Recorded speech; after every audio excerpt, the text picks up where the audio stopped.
Assalamualaikum warahmatullahi wabarakatuh. Salam dan bahagia. Perkenalkan, saya Ahmad Nurholis Majid dari SMA Negeri 1 Bumiayu, calon guru penggerak angkatan 10.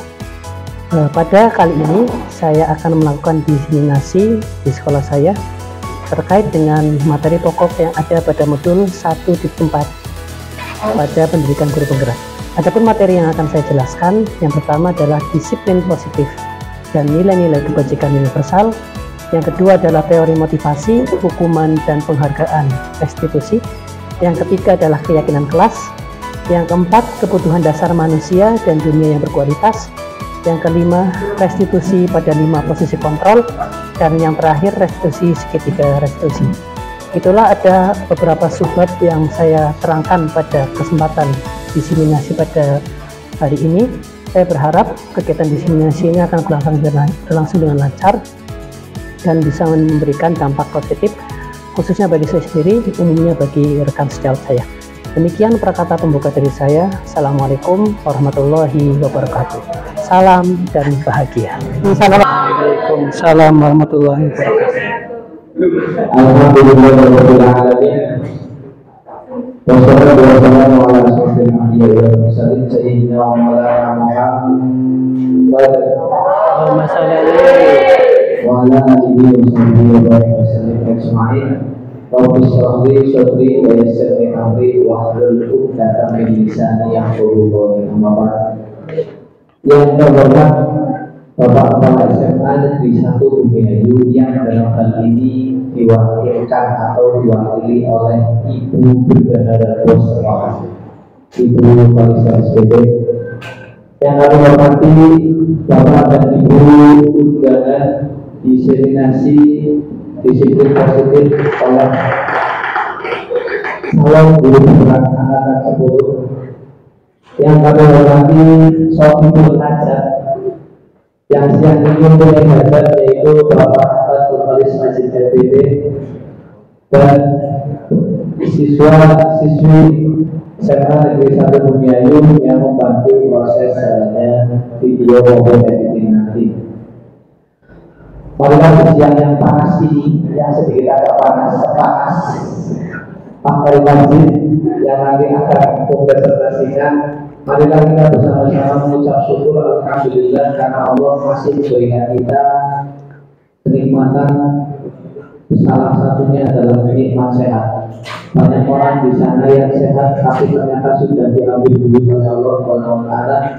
Banyak yang sempat tapi tidak sehat. Oleh karena itu tidak ada cara yang paling indah dalam siang ini yang keluar dari mulut kita agar kita selalu bersyukur kepada Allah. Sallallahu ta'ala kita curahkan kepada junjungan kita Nabi besar Muhammad sallallahu alaihi wasallam. Semoga di yaumil akhir nanti kita mendapat syafaatnya dan mendapatkan golongan umatnya yang diberkati Allah masuk ke dalam surga. Amin. Ya, perkenalkan saya Muhammad Nabi sebagai pembawa di sini yang membacakan sunnah salam. Selain pertama adalah pembukaan. Acara yang kedua menyanyikan lagu Indonesia Raya. Acara yang ketiga sambutan. Acara yang keempat doa, dan acara yang kelima penutup. Setelah nanti ditutup akan ada acara inti yaitu diseminasi tentang disiplin positif oleh Pak Masjid. Untuk menghabiskan waktu, mereka kita masuk ke acara pertama yaitu pembukaan. Mari kita bersama berbuka dengan bacaan basmalah bersama-sama. Bismillahirrahmanirrahim. Acara yang menyanyikan lagu Indonesia Raya yang akan dibantu oleh Ibu Indah Husani SPD. Oleh Bapak Ibu Indah Husani SPD dipersilakan. Dan Bapak Ibu Guru di bawah mengikuti.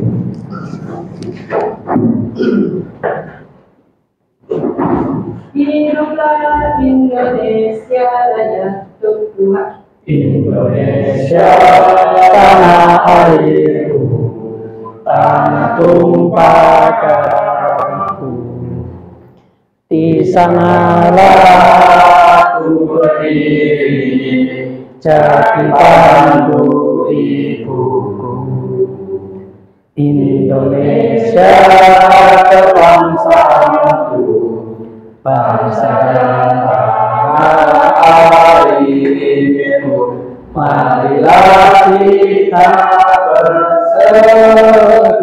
Indonesia bersatu.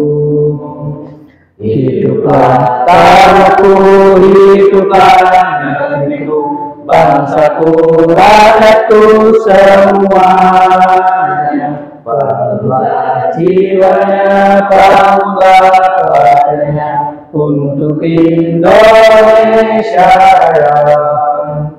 Indonesia Raya, merdeka, merdeka, tanahku, negeriku yang ku cinta.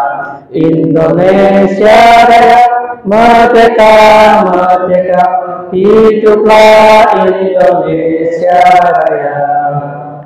Indonesia Raya, merdeka, merdeka, tanahku, negeriku yang ku cinta. Indonesia Raya, merdeka, merdeka, hiduplah Indonesia Raya. Hadirin dimohon untuk duduk kembali.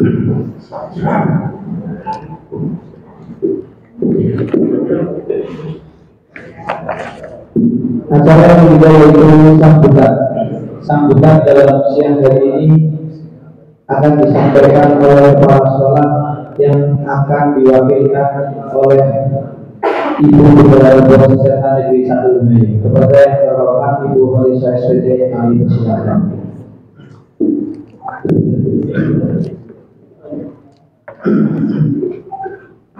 Ibu pendahar kita.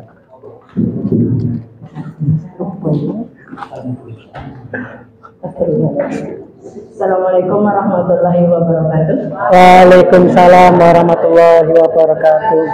Alhamdulillahirabbil alamin wassalatu wassalamu ala asrofil anbiya'i wal mursalin wa ala alihi washabihi ajmain. Terima kasih kepada rekan-rekan guru yang bisa hadir di kesempatan siang ini dan pada anak-anakku yang juga bisa hadir supaya bisa mengikuti.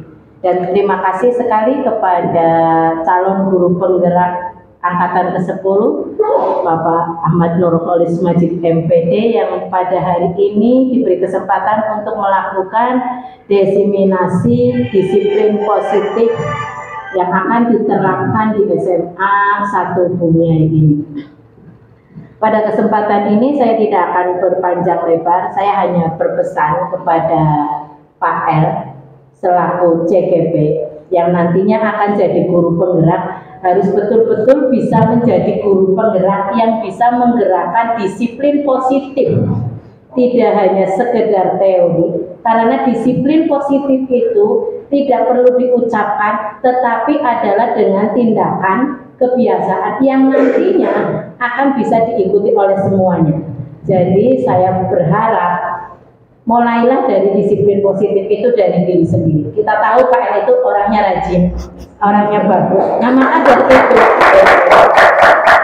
Dengan kesempatan sebagai calon guru penggerak yang nantinya akan jadi penggerak, bisa betul-betul menularkan sikap positifnya tidak hanya kepada teman, tetapi yang nantinya akan ditiru sikap positif tersebut oleh anak didik kita. Jadi sikap positif itu memang akan menjadi kebiasaan, harus jadi kebiasaan. Mungkin itu saja dan mudah-mudahan apa yang nanti disampaikan oleh Bapak Ahmad Nurholis Majid ini bisa kita terima dan kedepannya bisa kita terapkan dalam pembelajaran kita. Mungkin itu saja. Terima kasih. Assalamualaikum warahmatullahi wabarakatuh. Waalaikumsalam warahmatullahi wabarakatuh.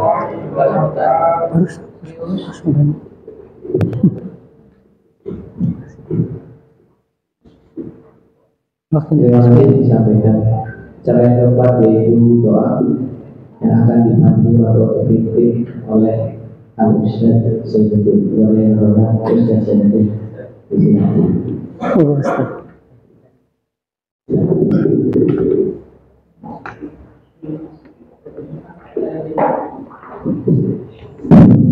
Bismillahirrahmanirrahim. Innallaha wa malaikatahu yusholluna 'alan nabi ya ayyuhalladzina amanu shollu 'alaihi wa sallimu taslima. Allahumma sholli ala Muhammad wa ala Muhammad. Rabbi sholli wa sallim amri wa qurratan min lisan dan qul ya Allah ya Rahmanir-Rahim. Engkaulah yang Maha Pemudahkan. Mudahkanlah urusan kami, mudahkanlah program yang akan dilaksanakan oleh Mas L dalam rangka profesionalismenya sebagai guru. Mudah-mudahan Allah memudahkan langkahnya, mudah-mudahan Allah memberikan keberhasilan. Rabbana pilih keluar dan jauh minat wa yakumul hasan. Rabbana itu hasan wa bil akhirati hasanah wa qina adzabannar. Alhamdulillah rabbil alamin.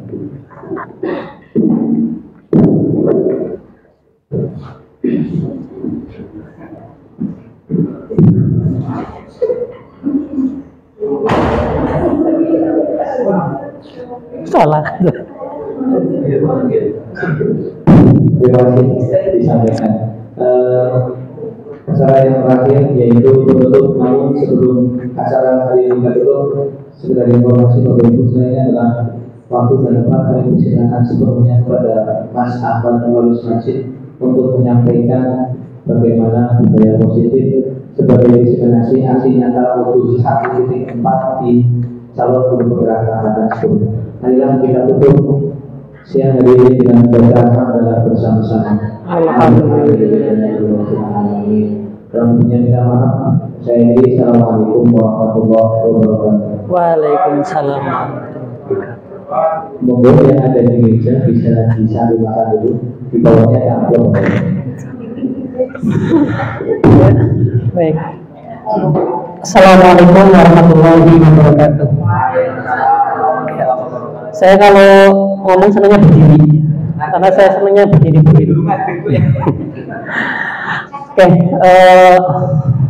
yang pertama saya ucapkan untuk rekan-rekan yang sudah berkenan hadir, support, saya ucapkan terima kasih yang sebesar-besarnya. Ya, ada beberapa alasan kenapa kita membagi diseminasi menjadi dua kelompok, karena memang materi yang disampaikan itu dari awal sampai akhir sama. Ya, kalau kita nanti disatukan di suatu tempat, materinya itu nanti bosan ikutnya, karena memang harus yang disampaikan itu semua yang ada di modul disiplin positif dan dari awal sampai akhir minimal 60 menit. Makanya ini kami mengambil inisiatif supaya dibagi dua dan akhirnya berada di kelas ini. Mohon maaf kalau juga sajiannya hanya seperti itu, dan nanti insya Allah nyusul untuk yang berat-beratnya insya Allah. Ya, baik, seperti yang tadi sudah disampaikan oleh wakil yang mewakili kepala sekolah, Bu Kholisoh yang terhormat. Ya, memang saya juga sedang meraba-raba terkait dengan pendidikan yang ada di guru penggerak ini, terutama terkait dengan materi budaya positif. Awalnya saya mungkin juga mindsetnya sama, budaya positif, disiplin positif itu adalah sesuatu yang memang sudah ada di gambaran kita, tapi ternyata memang sedikit ada perbedaan setelah saya mencoba menggali, mempelajari. Mungkin kalau di sini ada Mas Aji atau Bu Devi, mungkin sudah belajar lebih dalam terkait hal tersebut, karena memang di disiplin positif ini adalah ilmu yang diambil kebanyakan adalah psikologi. Ya. Jadi di situ referensinya semua mengacu pada ilmuwan-ilmuwan psikologi, ya, seperti Diana Gonsen dan sebagainya. Atau pengucapannya apa itu? Kalau saya bacanya Diana Gonsen, atau bahasanya apa itu? Ya, oke, Pak Ilham. Oke, ya, kalau dalam guru penggerak memang setiap kali presentasi selalu ada ini, salam dan bahagia. Harapannya memang kita itu selalu bahagia, ya, salam keselamatan dan setelah itu bahagia, wajib bahagia. Oke, next Pak Ilham. Ya, langsung SBK. Ya, ini SBK-nya nggak berdiri-berdiri karena memang saya yang seperti itu. Ya, nah, SBK-nya itu membuat pantun tentang disiplin positif. Ya. Coba Pak Ilham di slide berikutnya ada itu. Contohnya ini contohnya. Nah, pergi ke sawah menanam padi, padi ditanam tumbuh bersemi. Disiplin positif ditekuni menjadi pribadi yang mandiri. Nah, ini saya mungkin akan membagikan kertas yang itu bisa dituliskan ya. Ya, makasih Pak. Ini aja. Ya. Bikin pantun yang sederhana aja ya. Pak Ilham biasanya ahli dalam bikin pantun ini. Ya, bisa buah nangka, buah jeruk.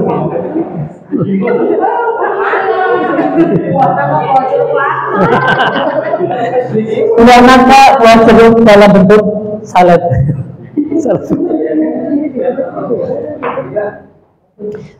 Ya, ini SPK-nya karena memang saya nggak pandai menari, jadi SPK-nya yang seperti ini aja. Ya. Ini malah bukan SPK kalau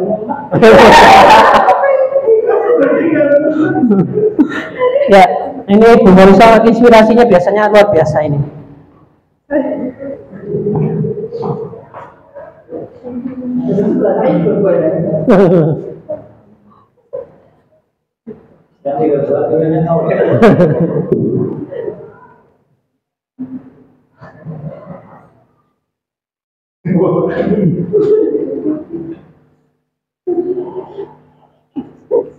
Mas Haji, ini pantunnya. Misalkan ke Surabaya beli terasi, ya. Ya enggak harus A juga apa-apa. Ya, oke. Ini nanti, ya. Coba Bu Halisah dibacakan pantunnya. pergi rapat di hari Sabtu.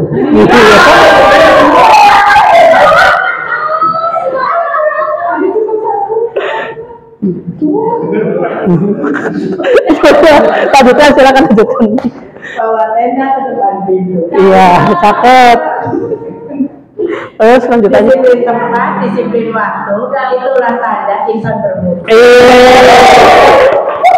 Luar biasa ya. Ada lagi pantun yang berbeda?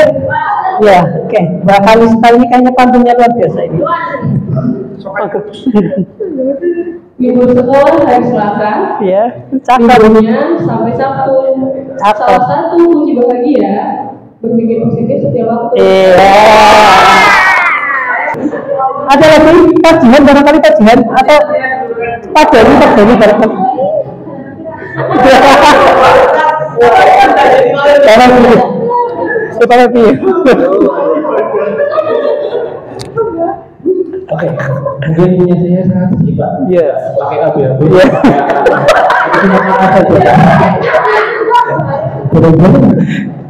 Jangan-jangan makan semangat. Satu. Semangat ya. Iya. Luar biasa sekali ya. Ini saya beri kesempatan tadi dan saya sudah berusaha dengan sepenuh hati. Gimana? Oke.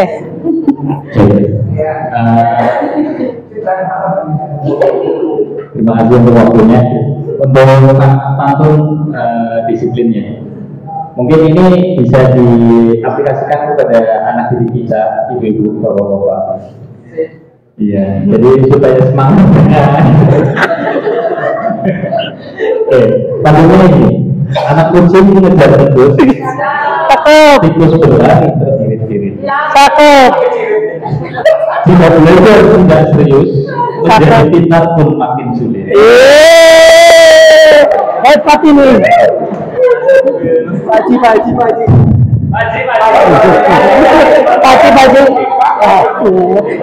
Ini nanti kita paji terakhir ya.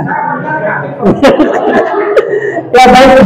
Selanjutnya apa Ilham? Tadi is breaking ya, yang benar-benar luar biasa. Nah ini ada satu pertanyaan pemantik. Menurut Bapak Ibu, kira-kira budaya positif yang sudah ada di SMA 1 Bumiayu apa kira-kira? Saya ingin mendengar pendapatnya Bu Nurul. Iya. Saya Bu Nurul. Terima kasih atas pertanyaannya ya Pak Guru. Menurut saya budaya positif yang sudah ada dan terbentuk di SMA 1 Bumiayu itu adalah salah satunya apa namanya Terus ya. Terus ya. Kebiasaan. Terus Gitu. Terus yang kedua, kesadaran anak-anak kita akan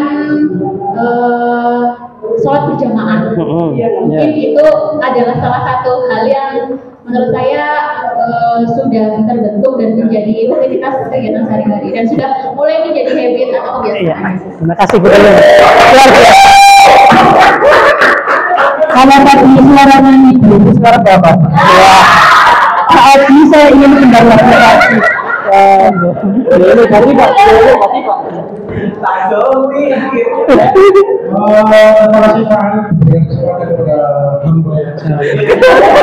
Menurut saya budaya positif di salah satu budaya yang sudah terbentuk selama adalah senyum, sapa dan selamat. Terutama pada siswa, pada guru, dan pada KPB. Yang kedua itu terus banyak budaya positif lainnya, mungkin Makan siang bareng. dan telah Ya, terima kasih Pak Haji, luar biasa. Memang dari kata-kata Pak Haji sudah mencerminkan insan baik sejati pokoknya. Ya, next Pak Iwan.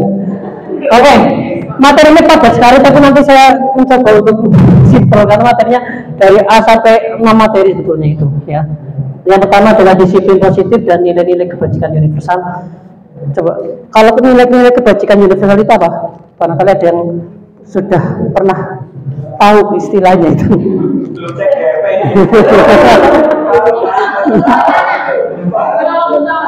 Belum tahu ya. Ya nanti sebenarnya saya juga nggak tahu. Berikutnya, ya ya itu tadi ya materinya dari awal sampai akhir. Nah, ya melalui kegiatan diseminasi guru dapat memahami budaya positif dengan baik ya Allah. Jadi saya salah menghentikan ini di kelas ini.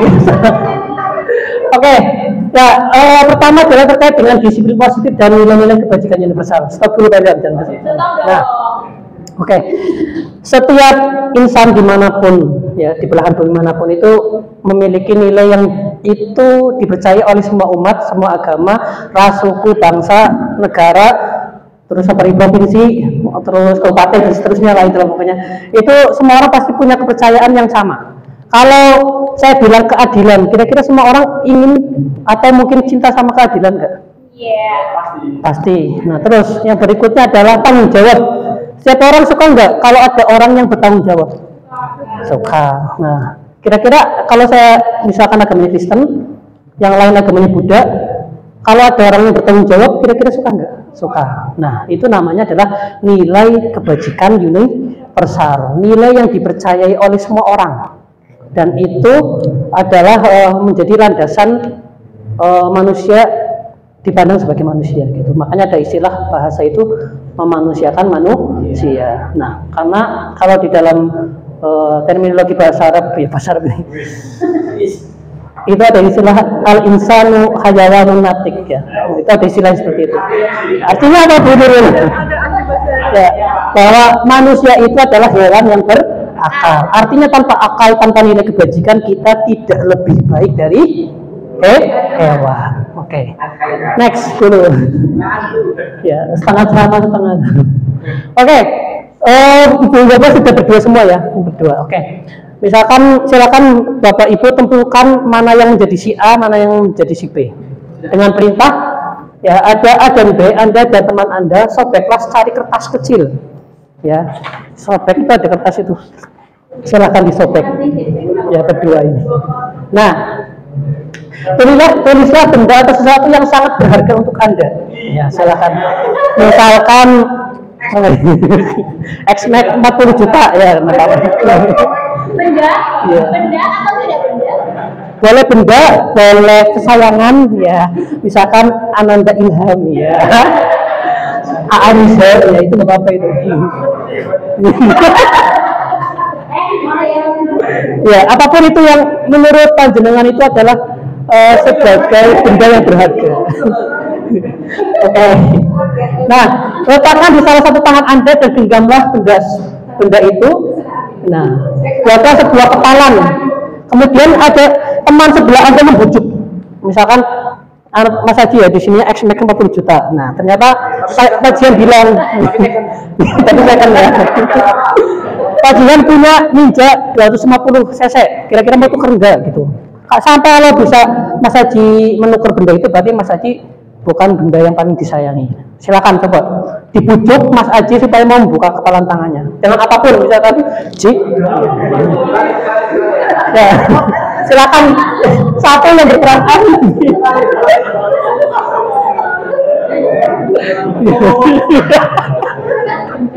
ya silakan dibujuk ya. Bisa dengan mengancam ya, bisa menghardik atau merayu serayu-rayunya sampai yang sebelahnya mau membuka tangan. Silakan, monggo berkomunikasi. Sudah?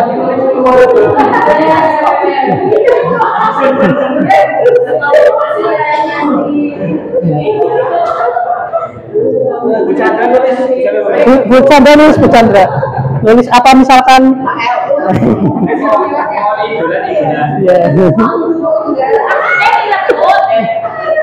Jangan direbut, bisa diantam, dihardik, tapi sampai yang sebelah mau ya dirayu boleh ya, silakan.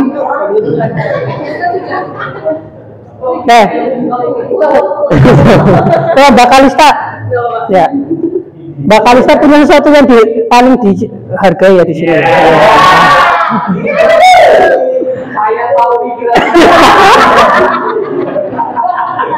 Ya, kira-kira tadi Mbak Kalista mau buka tangan nggak?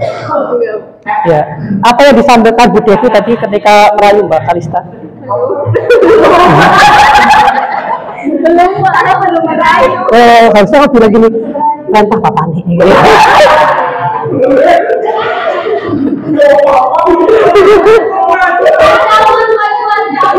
Ya, sudah belum? Nah, gini. Ya, itu adalah sebuah ilustrasi bahwasannya sebetulnya yang namanya kontrol itu ada di diri kita. Intervensi dari manapun ya orang luar itu, kalau kita tidak mau membuka ya nggak mau gitu. Nah, kalau misalkan kita nggak mau melepas ya nggak mau melepas, itu artinya apa? Tandanya bahwa kontrol ada di tangan kita. Coba Pak next. Nah, oleh karena itu ada beberapa ilusi yang selama ini menghampiri saya lah. Saya juga ilusinya seperti itu sama. Ilusi guru dapat mengontrol murid. Nah, kita kan selalu beranggapan bahwa ketika kita ngomong A, terus murid itu mau melakukan A. Sebetulnya mungkin di belakangnya dia apa sih Pak Haji? Kayak gitu. Ya. Jadi yang kedua, ilusi bahwa kritik dan membuat orang merasa bersalah dapat menguatkan karakter. Ya, jadi kita mengkritik seseorang terus membuat orang tersebut merasa bersalah, kita menganggap bahwa itu bisa membuat kuat karakter dia. Nah, itu sebuah ilusi. Ilusi yang ketiga, semua penguatan positif efektif dan bermanfaat. Ya, penguatan positif ya. Saya misalnya Mas Haji bisa mengerjakan LHK, saya kasih NMAX 40 juta. Bisa lagi saya kasih Brio Satya. Nah, misalnya seperti itu. Maka selamanya Mas Haji akan berpikiran saya melakukan sesuatu berarti saya harus ada ya dari seperti itu. Ilusi yang keempat, bahwa orang dewasa memiliki hak untuk memaksa. Ya, kita kan selalu berpikiran kamu harus mengerjakan tugas, kamu harus seperti ini. Tapi dalam kita nggak pernah bisa menjelaskan, membujuk dia sehingga muncul yang namanya motivasi intrinsik. Kita mengenal dua istilah motivasi, ada motivasi intrinsik, ada motivasi ekstrinsik. Oke, Pak Ilham dinext-kan. Ya. Oke, ada dua teori. Sebenarnya gini ya, maksudnya kadang-kadang orang berpikir, kok di kurikulum sekarang teorinya seperti itu, di kurikulum yang lalu teorinya seperti itu. Sebetulnya tidak ada teori yang paling sempurna, ya, bahwa teori ini lebih baik dari ini, tapi yang ada itu adalah sebetulnya saling melengkapi dan tergantung situasi saat itu. Jadi kita ini memang sebagai role model guru itu nggak boleh kaku ya, karena kita bersentuhan dengan yang namanya manusia. Kalau kita sebagai peneliti bersentuhan dengan benda mati, kita boleh kaku, tapi kalau kita bersentuhan dengan manusia, maka kita harus ada fleksibilitas, termasuk dalam cara penanganan. Nah, ini ada dua teori namanya ini stimulus respon, yang teori yang terbaru adalah teori kontrol itu. Nah, kalau pada teori stimulus respon, kita mencoba mengubah orang agar berpandangan sama dengan kita. Ya. Kita berpikir bahwa orang itu harus berpandangan sama dengan kita. Tapi kalau pada teori kontrol, kita berusaha memahami pandangan orang lain. Ya. Memahami, oh kenapa ya Pak Jihan itu kalau berangkat siang misalkan, kita harus memahami bahwa Pak Jihan itu rumahnya jauh kayak gitu. Jangan asal wah Pak Jihan kawanan males kayak, nah gitu kan, seperti itu.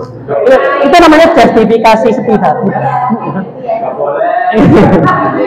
Yang berikutnya, perilaku buruk dilihat sebagai suatu kesalahan. Nanti Pak Ilham, ya, sabar.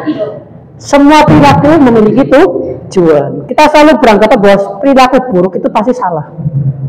Padahal kadang-kadang kalau anak kita lah, kita punya anak ya, nusa, menek-menek dan sebagainya. Kadang-kadang dia hanya ingin mendapat perhatian dari orang tua. Tujuannya itu, dia berperilaku macam-macam lah, kadang-kadang mamsa pun dan sebagainya. Itu kadang-kadang tujuannya hanya satu, oh ingin dapat perhatian dari ibunda tercintanya itu. Terus ini seperti nurutin dia. Yang berikutnya, orang lain bisa mengontrol saya. Nah, tadi berdasarkan simulasi tadi, hanya Anda yang dapat mengontrol diri Anda. Berikutnya, saya bisa mengontrol orang lain. Anda tidak bisa mengontrol orang lain. Nah, itu yang perlu dipahami, ya, bahwa sifatnya kita itu adalah eksternal, hanya sekedar itu sebagai sebuah pilihan. Ya, ketika kita mengasih sesuatu ataupun memberikan nasihat, maka anak akan memilih filter. Oh, kira-kira saya memilih nasihat yang mana gitu. Jadi sifatnya hanya seperti itu. Kita nggak bisa mengontrol sepenuhnya anak tersebut. Yang berikutnya, terakhir, model berpikir menang kalah. Kalau pada teori kontrol, berpikir menang, bukan menang kalah, dia salah dia kalah dan sebagainya. Tidak seperti itu. Oke, berikutnya. Lanjut, next. Nah, sebetulnya yang namanya disiplin itu mengalami yang namanya pergeseran makna dari empunya, ya, Sokrates dan Plato itu, ya, seorang filosof di zaman SM sebelum Masehi. Nah, itu yang namanya disiplin itu berasal dari kata Latin disiplin, yang artinya sebetulnya belajar. Ya, tapi mindset kita sekarang yang sudah sampai di kita, bahwa disiplin itu adalah, nah itu yang merah, sesuatu yang dilakukan seorang pada orang lain untuk mendapatkan kepatuhan. Kecenderungan umum adalah menghubungkan kata disiplin dengan ketidaknyamanan, bukan dengan apa yang kita hargai atau pencapaian suatu tujuan mulia. Jadi kita menganggap sekarang disiplin itu adalah suatu bentuk patuh. Berarti disiplin itu patuh. Sebetulnya makna awalnya yang namanya disiplin itu adalah proses pembelajaran. Oke, next. Nah, ini yang saya singgung tadi, nilai-nilai kebajikan universal. Ya. Nilai kebajikan universal itu adalah sifat positif manusia yang merupakan tujuan mulia yang ingin dicapai setiap individu. Nilai-nilai tersebut bersifat universal dan lintas bahasa, suku, bangsa, agama maupun latar belakang. Makanya tadi, semua orang akan senang ketika kita berperilaku baik, sopan, santun, penyayang, pemaaf, ya, terus termasuk tadi suka menolong, empati, ya, terus adil. Nah, itu semua adalah sifat-sifat yang semua orang apapun agamanya itu pasti suka. Nah, kemudian nilai itu di breakdown ke dalam suatu muatan di dalam kurikulum kita dalam profil pelajar Pancasila. Karena kita itu di dalam Pancasila sudah ada sila yang pertama, ketuhanan yang Maha Esa, maka nilai ini masuk, include. Kalau kita di negara barat nggak akan masuk, nilai universal itu nggak akan masuk. Beriman, bertakwa kepada Tuhan yang Maha Esa itu dimasukkan di profil Pancasila itu. Bernalar kritis, berkepentingan global, gotong royong, dan kreatif. Jadi satu itu sudah karakter lah, intinya karakter. Oke, baik. Ya, kita sudah ke-2. 6, cepet aja. teori motivasi, hukuman dan penghargaan serta restitusi. Oke, Pak Ilham, next. Nah, ini yang saya bilang tadi bahwa ya, ilmuannya saya lupa kemarin. Padahal tadi malam sudah menghafalkan namanya. Valen. Ya. Oke. Jadi ada teori tiga ini. Nah, kalau ini saya menghubungkan dengan kalau ilmu insan saya paham malah. Dulu ada sufi namanya Rodiah Al-Adawiyah ya, atau Hasan Al-Basri. Jadi kalau ini kita kaitkan dengan konsep tasawuf itu nyambung sebetulnya. Kalau Pak Ustaz ini enggak, saya enggak. Nah, jadi gini, manusia melakukan sesuatu ya, kan ada lagunya. Jika surga dan neraka tak pernah ada, itu diambil dari syair Rodiah Al-Adawiyah. Ya. Nah, kadang-kadang ya, jadi motivasi yang pertama kita sholat karena kita nanti takut disiksa di neraka. Yang pertama. Yang kedua, kita sholat agar nanti hidup enak sama 70.000 bidadari di surga. Ini gitu, maksudnya itu motivasi yang kedua. Nah, kemudian motivasi yang terakhir adalah lillahi ta'ala. Semata-mata kita itu karena cinta, karena kita itu bersyukur sudah diciptakan di dunia. Nah, itu adalah yang ketiga. Kalau dalam teori motivasi juga hampir sama ini. Saya curiga jangan-jangan orang Barat itu mengambil teori dari Islam itu. Teori Islam sudah ada semenjak berarti sekitar berapa sudah 1000 zaman Hasan Al-Basri. Itu berarti sekitar di abad 2 sampai 3 Hijriah ya. Berarti sudah ya sekitar 1400 sekian lah. Nah, sedangkan psikologi Barat itu baru tahun 1990 ya, 60-an kayak gitu. Artinya apa? Dia bahkan menyadur konsep Islam hubungkan dengan psikologi, akhirnya muncul seperti ini. Bahwa manusia pertama melakukan motivasi atau anak itu adalah untuk menghindari hukuman. Hanya takut dijemur di depan bendera sama Pak Febi misalkan seperti itu. Takut, anak itu takut pertama motivasi usia itu. Motivasi yang kedua adalah untuk mendapat ujian. Ben ya wangi nyong. Ya, gitu misalnya aku oleh biji gede gitu. Kira-kira seperti itu istilahnya. Biji gede. Ya. Tolong deh Kalista jangan senyum. Nah, yang ketiga untuk menghargai diri sendiri ini ya. Jadi lillahi ta'ala itu adalah dikonsepkan Barat sebagai untuk menghargai diri sendiri. Itu motivasinya timbul internal ya, itu intuisi betul ya, betul. Internal adalah yang sebetulnya itu adalah tujuan disiplin positif ya. Jadi saya datang jam 7 bukan karena pinter. Nah, itu kan berarti dari diri sendiri. Tapi saya datangnya 7.15 gitu. Oke, berikutnya. Nah, ini adalah kembali ya, karena kita itu adalah mengapa Ki Hajar Dewantara ini saya sedikit menjelaskan. Saya akhirnya tahu juga kenapa Ki Hajar Dewantara itu menjadi role model bagi kurikulum yang sekarang. Kalau memang kita baca benar-benar ya tulisan dari Ki Hajar Dewantara, memang yang sangat cocok dengan keindonesiaan itu adalah teori dari sini, bukan teori Barat, bukan juga teori ketimuran, tapi adalah hasil akumulasi. Kemudian banyak teorinya. Kalau dibaca, oh iya, ternyata Ki Hajar Dewantara itu adalah yang cocok sebagai role model untuk pendidikan di Indonesia itu, karena memang satu orang Indonesia, mungkin dua juga beliau sudah belajar di berbagai negara, ya, termasuk di pendidikan Belanda juga. Yang ketiga memang dia religius, akhirnya bisa memadukan semua itu dan akhirnya ada sebuah konsep yang kita kenal sekarang, ya, Tuturi Handayani dan sebagainya itu. Kemudian beliau abadi di sebuah universitas UST di Jogja itu, Universitas Sarjana Taman Siswa itu yang di depan balai kota. Nah, menurut beliau merdeka itu artinya tidak hanya terlepas dari perintah, akan tetapi juga cakap buat memerintah diri sendiri. Jadi orang merdeka itu bukan orang yang bebas dari apapun, tapi bisa mengontrol diri sendiri. Kalau kita nggak bisa mengontrol diri sendiri, artinya kita belum bisa merdeka. Oke, lanjut Pak Ilham. Ini kuliah 4 SKS. Nah, Yang dimaksud dengan dihukum oleh penghargaan. Di jangka panjang tidak bagus, pengaruh jangka pendek dan jangka panjang. Terus penghargaan dapat merusak hubungan. Maksudnya apa gini? Ketika kita, contoh ya, yang ada orang anak yang maju pintar terus dikasih hadiah, siswa yang lain yang nggak bisa maju, nggak punya kompetensi untuk mengerjakan soal itu, iri nggak kira-kira? Ya. Iri. Mungkin dalam hatinya, aduh, ini orang pintar. Intinya seperti itu kan. Nah, iri bilang, haji. Nah, oke.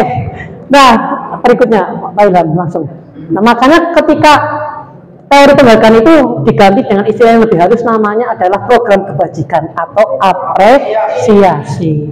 Jadi kalau kita menghargai anak itu, kita beri penghargaan secara khusus, dalam artian kamu tadi sudah membantu teman ya, bagus sekali sih begitu. Jangan kita di depan orang-orang, kadang-kadang kalau kita sama ya, misalkan Pak Ilham sudah paham sih, anak dua sih, Pak Ilham muji Namira misalkan, nah Namira itu kadang-kadang jealous gitu, ada thing gitu, makanya Namira.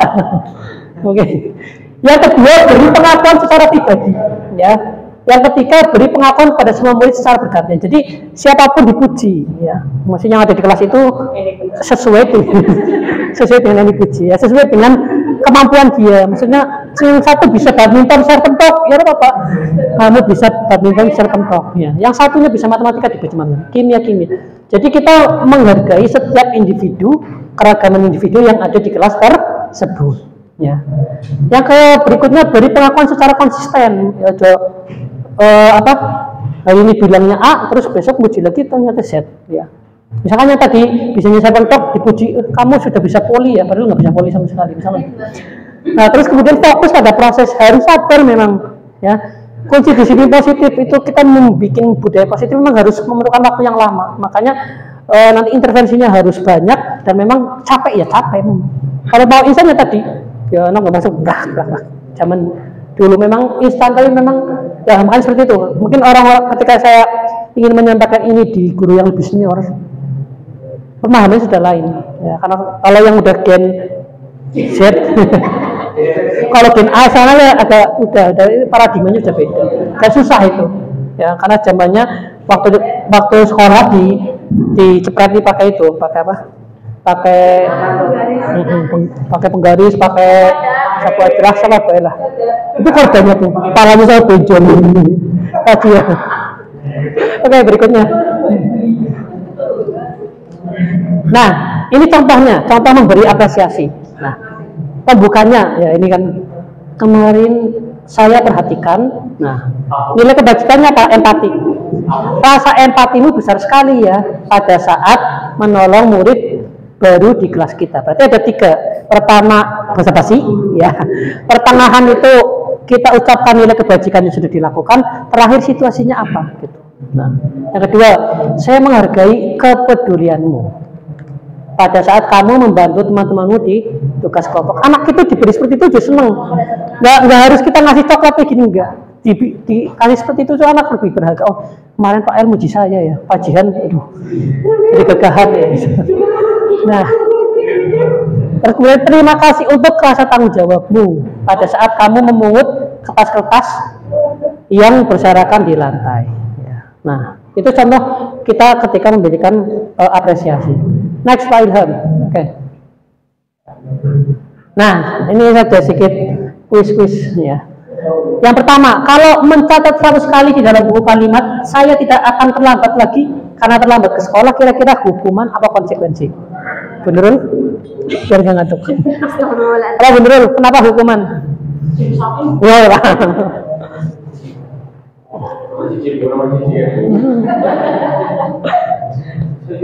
Itu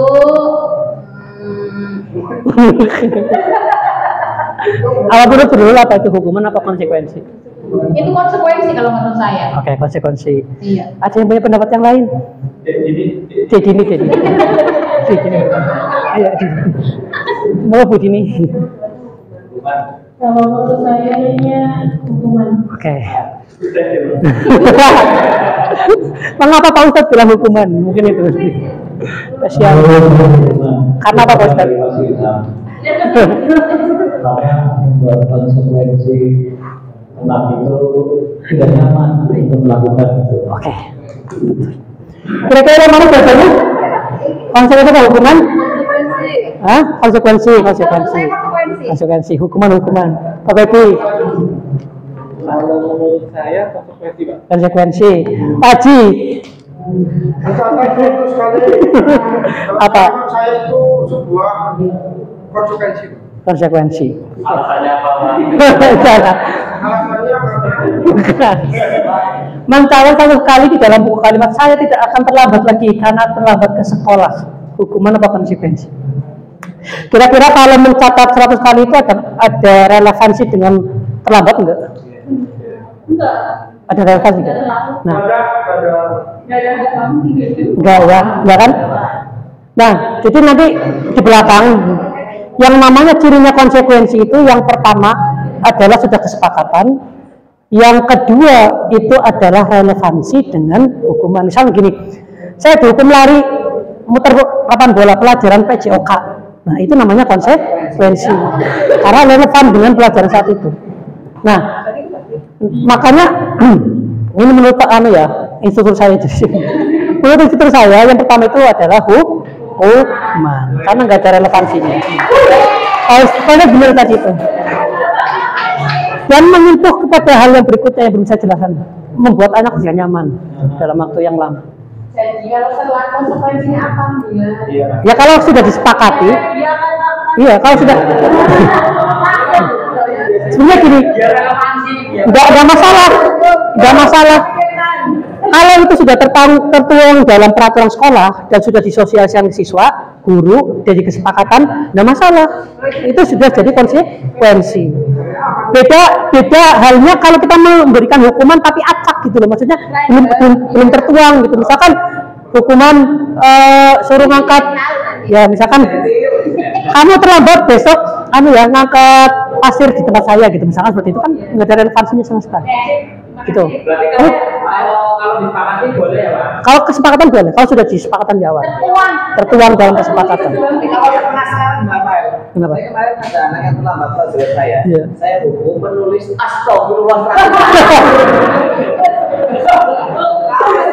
Enggak, setelah satu jam nggak tega gitu ya. Karena baru nyampe 33 dan tulis saya berantakan sekali bahasa Arab. Kenapa nggak suruh nulis matematika aja yang sesuai?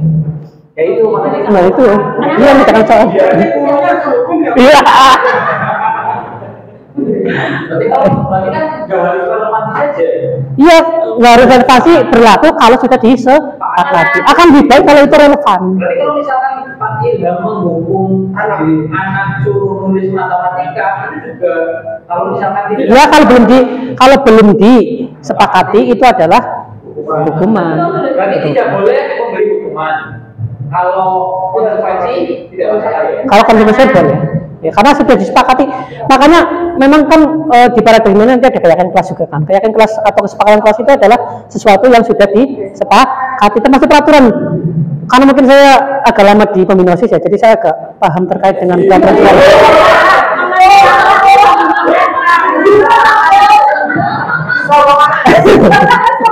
Di tahun, saya masih ingat di tahun 2019 atau 2020-an itu.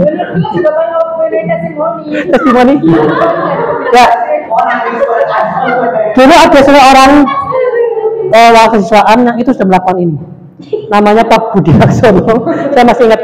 Beliau itu ketika membuat peraturan itu sudah bolan-bolan, malah sampai diprint di mejanya guru masing-masing, suruh dicek dan kemudian ada masukan enggak. Nah, itu seharusnya memang dilakukan ke guru dan ke siswa. Jadi sebelum itu ada tanda tangan KS, tanda tangan dari Waka, itu memang harus ada kesepakatan, disepakati.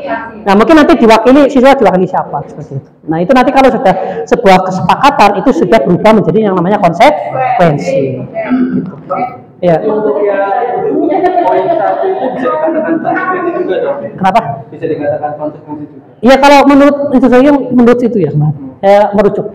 Kalau menurut instruksi saya, ini semua nanti itu bisa jadi konsekuensi kalau itu sudah ada kesepakatan di awal. Jadi kan kesimpulannya tadi jelaskan bahwa yang poin nomor 1 itu adalah hukuman. Iya. bisa jadi suatu So konsekuensi ya. Jika ada catatan. itu sudah di Iya. Kemarin juga seperti itu. Jadi semua itu menjawab ya hukuman konsekuensi memang di dulu itu sebenarnya jawabannya ada di bawah. Nah terus setelah di akhir institut bilang ini bisa jadi sebuah konsekuensi kalau sudah disepakati. Kesepakatan. Ya. Kan kadang kesepakatan itu yang berani nantang setuju orang-orang tertentu, padahal belum tentu di kelas itu satu kelas itu setuju. Ya. Nah, bagaimana tahu itu konsekuensi atau bukan? Ya makanya gini. Jadi kalau di dalam teori yang untuk bikin kesepakatan kelas, makanya semua siswa itu harus menyatakan mungkin anonim aja pakainya. Jadi jangan ada identitas itu loh. Misalkan kesepakatan kelas itu ditulis semua, ditulis satu-satu, dikumpulkan anonim. Saya kemarin melakukan pakainya jambut. Itu siswa macam-macam lah nulis anak sayang Pak Sarim lah apa dan sebagainya. Dan mungkin baca namanya jadi nggak tahu saya siapa yang nulis juga nggak tahu sama. Nanti saya akan perlihatkan contohnya. Saya sudah melakukan. Ayolah Pak Sarim ya. Di kelas ini betul. Nah, memang kita tadi apa ya? Saya bilang budaya positif ini sesuatu di bawah ini adalah apa? Memang prosesnya panjang ya. Kalau bikin peraturan juga ribet ya tadi kan. Kalau kita kan ini bikin peraturan tadi kayak guys, bukan astagfirullahaladzim. Sudah sih mau. Ya makanya memang kalau untuk melakukan ini capek benar capek luar biasa. Nah karena kita nggak boleh intervensi murid itu langsung dengan nada yang intonasi itu akan jadi catatan intonasi itu. Nah itu intervensi seperti itu panjang. Kalaupun itu akan timbul sebagai budaya positif ya mungkin puluhan tahun juga kalau misalkan memang itu benar-benar diterapkan. Tapi kan masalahnya antara satu orang dengan satu orang lain itu persepsi tentang disiplin positif itu beda. Itu yang akan susah. Belum ada kesepakatan misalkan itu. Jadi saya juga sama dulu karena saya lahir di didikan apa ya militer. Saya itu bukan didikan apa ya kajian yang biasa dikirim di IG itu kalau parenting ya karena orang tua saya nggak tahu parenting jadi pakai didikan militer itu gitu maksudnya memang intervensi dari dulu terus kemudian di apa ya di dikit mondok lah dulu mondoknya juga seperti itu ya sama maksudnya di situ memang kalau saya lihat di pondok pun itu sebuah konsekuensi karena memang peraturannya sudah jelas ketentuan dan sudah disepakati walaupun kadang dalam penindakannya kadang-kadang kelepasan. Saya pernah dulu mukul 15 anak pakai bukan apa ya buat jebur itu hanger 15an cari pengurus ya. Karena alfanya sampai 15 hari dan ini ya gitu itu yang namanya hukuman itu salah. Jadi hukuman itu tidak sekedar bentuknya pukulan ya apa bahasanya fisik tapi juga verbal. Oh ini perbedaannya untuk lebih dalam lagi ya. Tapi sekali lagi Bapak Ibu saya di sini itu baru calon dan belajar ya. Kalau saya bisa ngomong ABC dan sebagainya itu mungkin banyak kesalahan gitu. Makanya saya menganut kata itu suruh saya. Itu cari aman itu sebenarnya. Tapi menurut saya ini orang-orang zaman dulu yang dengan itu lebih kuat, lebih tidak manja, tidak debat, ya. Lebih kompeten. Pokoknya kita tahu lah. Beda dengan anak-anak yang sekarang.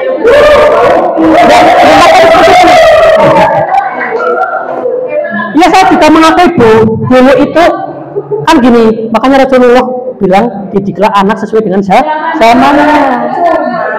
Cuma didiklah anakmu sesuai dengan zamannya. Cuma menurut saya jangan terlalu dilebih-lebihkan ketika apa-apa ini nggak boleh, apa-apa ini nggak boleh. Bukan nggak boleh, bukan di sini tuh kalau sudah disepakati. Berarti kan cuma penambahan aja. Jadi maksudnya gini, oke aturan dalam menghukum sisa, hukum terlambat itu. Tapi hukuman itu sudah disepakati di awal dulu. Jadi jelas, itu sudah jelas. Oh ya saya kalau melakukan seperti ini, konsekuensinya seperti ini. Makanya bukan namanya hukuman, tapi konsekuensi. Gitu. Jadi, saya juga sama. Nah, anak kalau bukan dionggrong, peraturannya harus ada. menghukumnya boleh, menghukum Islam menghukum, tapi hukuman di sini maksudnya hukuman yang dalam artian tanpa ada tadi kesepakatan, harus hukuman yang bersemena-mena, seperti itu yang nggak boleh seperti itu. Yang boleh yang sudah disepakati dan itu relevan dengan kesalahan dia, sehingga dia itu mau berubah dari motivasi internal kayak gitu. Tapi coba ya, misalnya bisa percobaan aja lah. Tapi misalkan apa ya, kesalahan itu, ya, itu tuh nggak ada nggak ada ya. Jadi ini persepsi antara kita sama anak-anak misalnya. Ya. Menurut saya itu salah, tapi anak-anak betul. Ya. Gitu loh. Nah. Atau misalkan menurut guru lain, kayak misalkan Ya. misalkan ya kan nggak boleh memberi hukuman secara fisik atau psikis atau verbal gitu kan. Terus kalau bagi saya misalkan nih, kalau bagi saya menghukum anak itu ya tidak selalu dengan fisik sebenarnya. Yeah. Cuman misalkan hanya nasihat atau pengeling apa sih? Yeah. Itu nggak apa-apa. Ya, makanya ini belum selesai. Nanti itu makanya ada 5 teori kontrol itu nanti. Itu di belakang masih. Karena itulah nanti mudah-mudahan Pak setelah jadi guru penggerak tidak hanya sekedar teori malah main.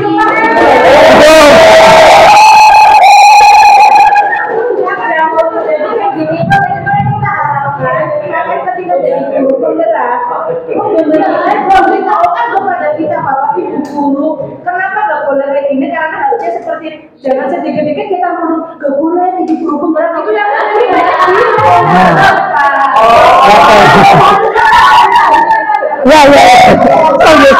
ya. Makanya ini saya juga sama tadi baru awal-awal bisa kayak gini gitu. Tapi nanti belakang ada penjelasannya. Insya Allah ada semua ada penjelasannya. Makanya nanti di 5 teori kontrol itu memang teori kontrol itu ada sama, ada yang hukuman, ada pemantau, ada teori kontrol itu teman, Pak Ilham itu. Ya nanti dulu rasanya. Ya 60 menit. Next Pak Ilham. Jadi tajam. Ini semua sekali. Makanya gini, saat terbaik untuk menyerap ilmu itu adalah dengan kita seperti gelas kosong. Coba gini, ya kita terima dulu konsep ini, diresapi. Kalau itu memang tahu tidak dari, kita punya pilihan lain gitu loh.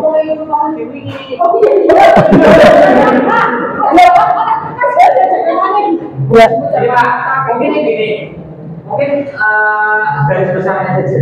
Ya. Kayaknya mungkin kayak diskusi itu kan mungkin itu udah dijelaskan. Mungkin kayak boleh sama guru itu kan ada pertanyaan di yang di belakang. Iya, nah dulu kajian. Tapi gini, coba terangkan sekarang tentang restitusi gimana? Ini mesti. Ya sama saya juga dulu dijelaskan kabeh, tapi memang nggak menyimak perbaiknya. Makanya memang ini harus sebetulnya harus dari awal sampai akhir memang untuk membutuhkan paradigma yang kalau kita sepotong-potong ya nggak bisa sama. Iya.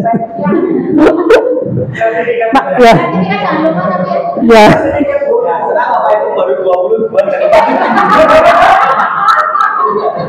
Itu makanya saya tidak bilang ini membutuhkan waktu yang lama dan di guru penggerak itu memang modul yang paling berat juga dan memang butuh kesabaran dan benar-benar harus seperti gelas kosong tadi.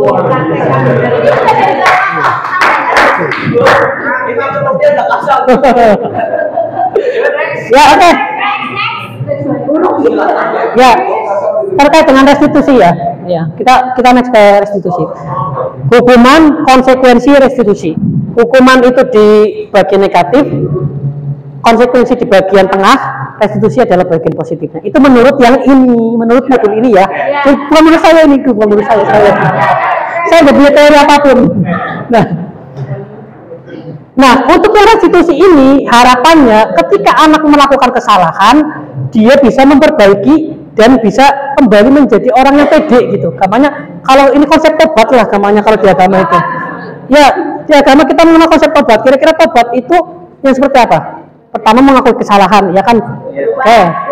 Ya, memperbaiki diri dan kita bernadar tidak akan melakukan lagi. Kemudian melakukan perubahan yang lebih positif. Seperti itu kan. Restitusi juga seperti itu. Jadi ketika anak salah, harapannya anak itu tidak menjadi pribadi yang akhirnya udahlah aku nakal baik gitu. Misalnya karena dia sudah mendapat kepercayaan dari siapapun untuk berubah gitu loh.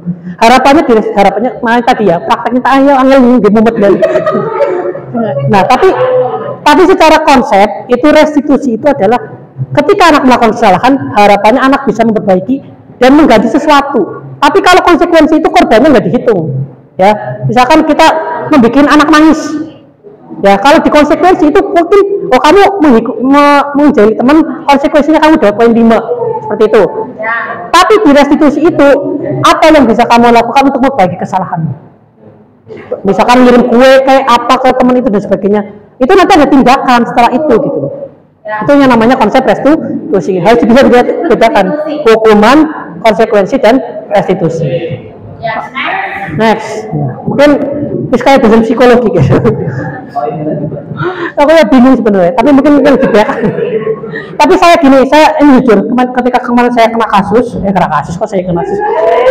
saya menghadapi anak yang kena kasus ke saya bawa ke BK, ada senior BK yang di situ, hebat memang ya ilmunya gitu. Ibu Eni Ganet. Maksudnya setelah saya amati, kok Bu Eni Ganet menerapkan ini gitu, menerapkan yang teori restitusi ini. Kira-kira apa yang kamu lakukan untuk perbaikan ini? Berubah. Tapi dulu sih Bu Ilyas nggak Bu? Yang ngajar Ilyas tuh. ada anak kita yang itu kan sih nggak berubah. Nah makanya gini Bu, yang tadi kan saya bilang yang namanya sebagai guru kita harus fleksibel dan paham segala macam teori. Kita jangan terpaku pada salah satu teori. Ketika kita menganggap teori ini nggak mampu, ya kita cari teori yang lain. Ya, kesalahan kita kadang-kadang kita itu menganggap satu teori itu adalah sebagai sesuatu yang benar. Maka saya bilang tadi, dalam ilmu sosial tidak ada satupun yang mutlak. Sangat belajar sosial. Saya orang salim loh tapi. Oke. Bentar ini bentar. Ya, ini perbedaan. Makanya perlu dipahami ini perbedaannya. Hukuman, konsekuensi, restitusi. Ya. Ini kalau saya bilang guru sama dia sendiri di kamera lagi mesti. Makanya saya milih yang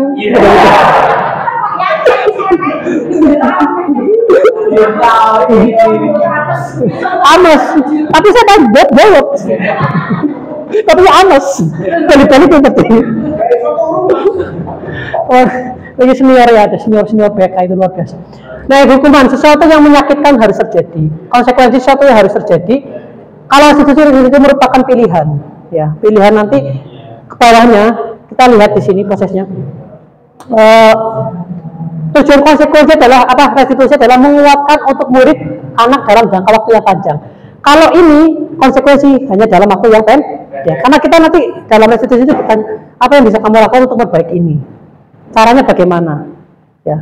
Terus kamu mau menjadi manusia yang seperti apa? Itu nanti akan berhubungan dengan namanya yang nilai kebajikan. Saya ingin menjadi, kalau Nadira, Nadira kita dapat.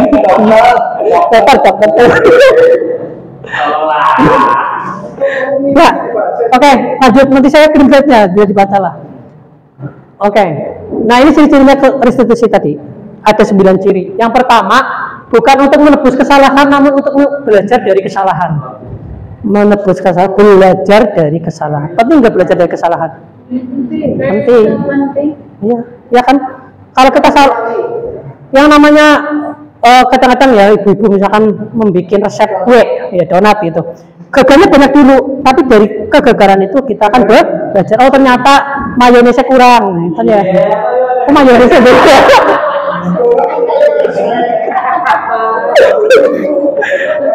Ternyata sedakwanya kurang dari orang Rembang gitu dan sebagainya. Anak sedakwanya harus ini banget. Oke, yang kedua memperbaiki hubungan. Nah, ya tapi sekali lagi apa yang saya bilang tadi sebenarnya kalau ini sudah banyak melakukan tentang konsekuensi terutama ya. Kalau restitusi mungkin belum banyak. Mungkin karena BK yang baru paham itu. Iya. Pasti baru bisa menjelaskan. Nah, terus yang ketiga tawaran, sebenarnya tawaran. Kamu untuk memperbaiki kesalahanmu memerlukan apa selain? Kira-kira kamu mau jadi manusia yang seperti apa? Aku yang jadi Superman. Ya tempat apa nanti pasien saya jadi restitusi untuk melihat ke dalam diri. Ya, jadi melihat ke dalam diri kita, apa sih sebenarnya keinginan kita untuk hidup gitu. Saya ingin tahu seperti apa, menjadi insan seperti apa. Saya ingin dikenal orang sebagai apa gitu. Terus yang kelima, restitusi mencari kebutuhan dasar yang mendasari tindakan. Yang keenam, restitusi diri adalah cara yang paling baik. Yang ketujuh, restitusi fokus pada karakter bukan tindakan. Ya, jadi untuk membentuk karakter siswa itu, bukan pada tindakannya. Yang kedelapan, restitusi fokus pada solusi. Setelah ada tadi masalah, solusinya apa? Nah, kamu kalau melempar temenmu pakai spidol, solusinya seperti apa? Misalkan reaktor mari KKO atau apa? 9. Restitusi mengembalikan murid yang berbuat salah pada kelompoknya. Jadi supaya dia ketika kembali, tadi kan nakali Bu Nurul nakali, salah. Misalkan, nah ketika Bu Nurul berhubungan lagi, maksudnya bersosialisasi dengan Pak Febi lagi, Bu Nurul sudah nggak ada kecan, oh saya sudah memperbaiki kesalahan itu, saya sudah membuat Pak Febi nyaman, reaktor mari KKO dan sebagainya. Gitu, jadi tujuannya seperti itu. Kalau konsekuensi, Bu Nurul salah, tak hukum, tapi nggak ada intervensi ke sini, kayak gitu. Itu perbedaan mendasarnya. Itu harus berlaku juga untuk Pak Ibu. Iya, harusnya itu Ibu. Intinya nonton bareng ya Pak, introspeksi diri dan iya. jalan keluar dari keluar. Cara dari problemnya itu apa keluarnya. Maka nanti restitusi itu akan cocok dengan kontrol manager. Terakhir nanti ada. Iya. Rian. Makanya disebut dengan solusi. Iya. Iya kan? Nah, apakah pernah restitusi itu tidak menghasilkan solusi? Iya. Pernah dan tidaknya kalau kita sudah melakukan. Sudah melakukan. Pertanyaan sekarang sudah melakukan belum? Karena tidaknya restitusi itu berarti tidak mengenal apa ya batasan ya, terus tidak mengenal apa ya polisi lah ibaratnya. Polisi apa? OPK ya. Jadi Bu, gambarnya gini. Tadi jangan karo Pak Febi janji ya misalkan jam 6 ketemu ya, misalkan enggak jam 6 ketemu misalkan Febi ada teka. Nah Febi ini ada teka, apa yang akan disampaikan ke Bu Nurul? Ngomong ya hah kira-kira gimana?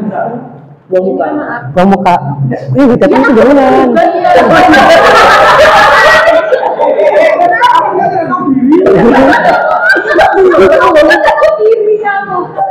kira-kira gimana? Tapi enggak, kali minta maaf kan? Ya minta maaf. Nah, minta maaf. Nah ditambahi karo ngirim jaga bakteri kira-kira seneng ora? Terus minta maaf, coba dikurunan mana nih masuk. Terus jaga bakteri kira-kira gimana? Ya agak lulus sih, tapi aneh sebelek. Saya sebelek. Ya terima nih. Mas kilo ora? Ya kira-kira gini. Jadi restitusi itu nggak cuma saya minta maaf ya, tapi ada tindakan lain selain itu. Iya ada treatmentnya gitu, maksudnya seperti itu. Tapi bisa ya karena ini loh gitu Bu. Bisa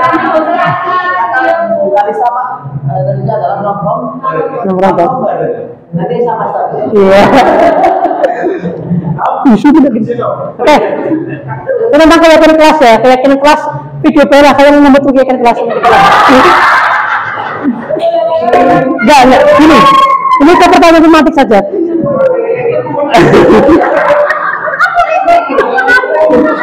Saya tahu materi ini akan bahkan belum, makanya caranya itu. Ada miskonsepsi penggerak dan pemahaman kita di dalam Gini, pertanyaannya pernah disampaikan sama guru penggerak sebelumnya enggak yang materi seperti ini?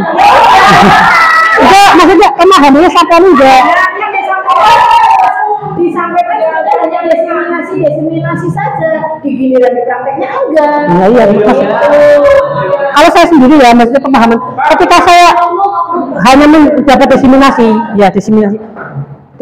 saya juga dulu belum paham apakah konsepnya seperti ini. Tapi ketika saya menggali, satu persatu gitu Bu, membaca, menelaah. Ya kan saya kan semalam belajar berapa jam itu kan, dari jam 7 sampai jam 8. Sampai tidurnya kalau YouTube, ya Allah, ya. eksperimen. Ya, kalau saya tadi malam nggak baca, nggak merhatiin video 1%, saya nggak akan bisa bicara sebanyak ini. Insya Allah saya nggak bisa. Saya tadi setuju. Setelah itu saya benar-benar. Gini, ya, mengapa tidak peraturan saja? Mengapa harus keyakinan kelas? Pertanyaan pertama, mengapa kita harus peraturan harus menggunakan helm bila mengendarai kendaraan roda 2? Tanpa peraturan, kira-kira ketika kita memakai helm untuk apa? Nah, itu sudah. Ya, kira-kira itu kita yakin nggak kalau pakai helm nanti akan lebih aman? Itu timbulnya sudah keyakinan. Tanpa peraturan pun, kira-kira gimana? Tanpa harus ada peraturan harus memakai helm. Kira-kira kita meyakini nggak bahwa memakai helm itu baik? Nah, itu namanya keyakinan sudah tuh masuknya. Ya, abstrak masih sifatnya sebuah keselamatan, ya, terus kesehatan mental, ya, terus mengapa kita memiliki peraturan 3M dulu karena pandemi ya, menggunakan masker mencuci tangan. Nah, kira-kira kalau sekalian kita dengan seperti itu kita akan terhindar dari virus kan gitu. Keyakinannya sudah ada. Nah, untuk mendukung motivasi industri kembali ke nilai keyakinan-keyakinan, lebih menggerakkan seorang dibandingkan mengikuti serangkaian peraturan-peraturan. Jadi ketika seorang itu melakukan sesuatu berdasarkan keyakinannya, bukan berdasarkan peraturan, oh ini peraturan seperti ini, tapi sudah yakin bahwa saya ketika mandi ya bersih gitu kan.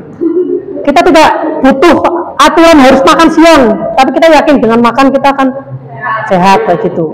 Nah, kalau kita bergerak sudah berdasarkan keyakinan diri, itu yang disebut dengan motivasi intrinsik. Harapannya siswa itu seperti itu, bisa membentuk siswa seperti itu. Tapi angin saya juga bingung caranya, sama. Ya, jadi sampai timbul kesadaran gitu, sampai kesadaran. Kebiasaan. Ya, makanya namanya budaya kan gitu. Oke, makanya peraturan itu adalah berada di sikap.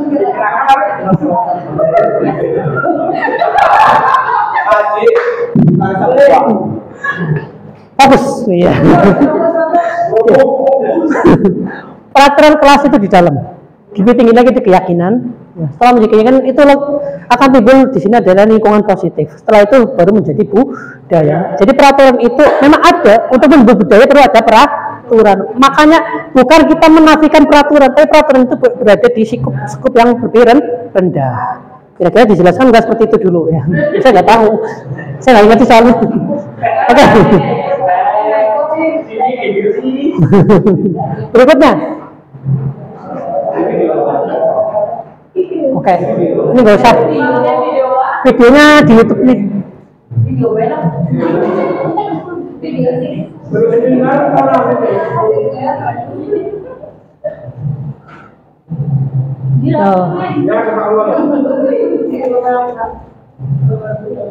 Teknologi terbaru namanya AI. Yang kalau kapan ada PA namanya?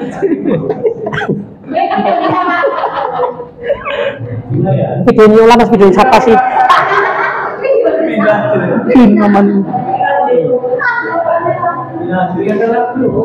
Ya, kira-kira ini adalah kemarin. Ya, ketika saya melihat yang lain, nah, katanya suruh mengaplikasikan ini bentuk aplikasi saya gitu loh. Jadi saya gimana? Ya kan gitu maksudnya. Jadi ini di sini kan saya juga menjelaskan bahwa saya sudah melakukan ini loh. Ini buktinya ada gitu. Kamera ya. Di topik ya. Ya, aku mesti dasarnya. Bahasa Indonesia kabel. Oh, bisa. YouTube. Itu tuh tadi saya dicoba nggak bisa. Ini ya bisa. Laptopnya kabel. Tapi. Jadi pertama kita harus menjelaskan kepada siswa itu tentang nilai kebajikan universal itu apa, keyakinan itu dimaksud apa, biar nggak salah mispersepsi tadi ke siswa itu. Untuk membentuk apa tadi keyakinan kelas kan harus ada penjelasan awal dulu. Setelah itu ya, nah ini saya menggunakan yang namanya Jamboard. Ya, menggunakan Jamboard.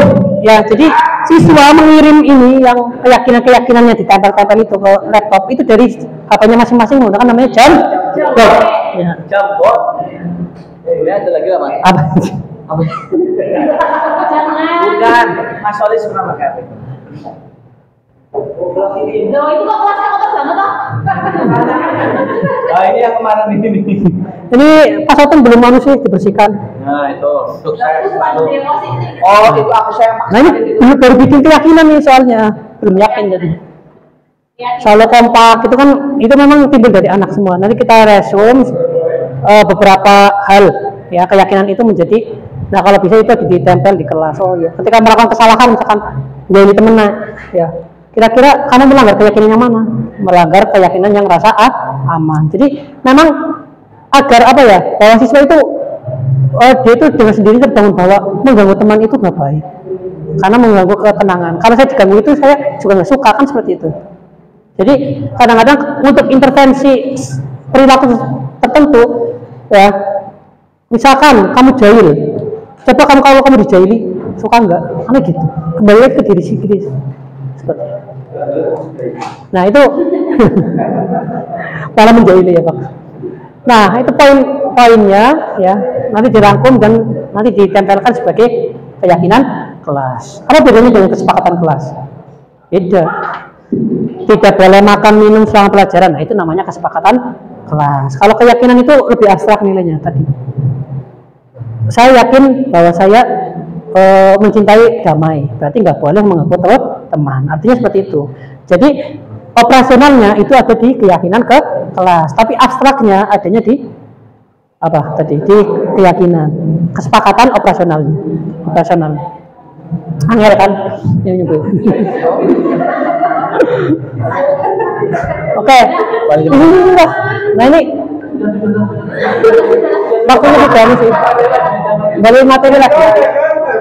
Ya, ini jadi saya sudah mencoba melakukan, gitu. Makanya mungkin ya tadi sih dijelas budaya positif, keyakinan kelas, restitusi, tapi hasilnya belum tahu, gitu. Karena baru sih. Nah ini yang restitusi, ya. Kok bisa nih seperti itu? Oke, next saja karena sudah waktunya udah harus udah mau jam 3. Kasihan. Apa. Nah, itu tadi yang saya bedakan antara peraturan sama keyakinan tadi. Selalu kembalikan buku operasional.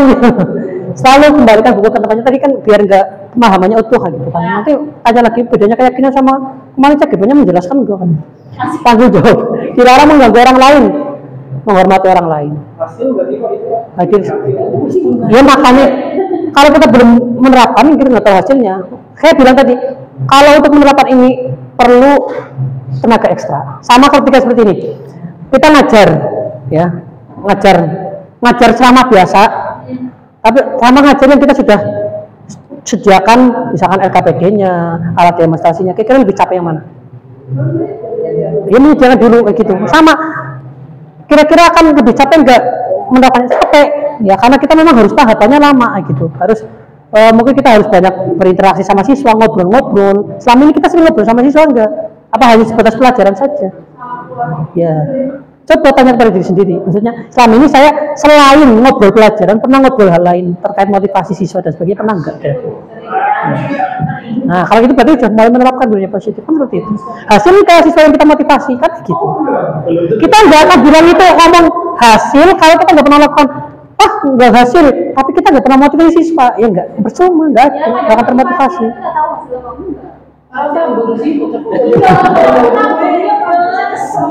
dia kan tadi pikiran makanya tapi kalau anak itu selalu diperhatikan empati terus akan luluh Bu sama dengan insya Allah. Tapi memang prosesnya lama jangan kita berpikir ini sesuatu yang mie instan godok langsung di tangan juga oleh teori labeling iya apa gue belum mau gue ya ini orang karena kalau kesalahan di mata kita kan label ya nah masih dalam tangan bisa di betul ini belum ya kalau makan sapi itu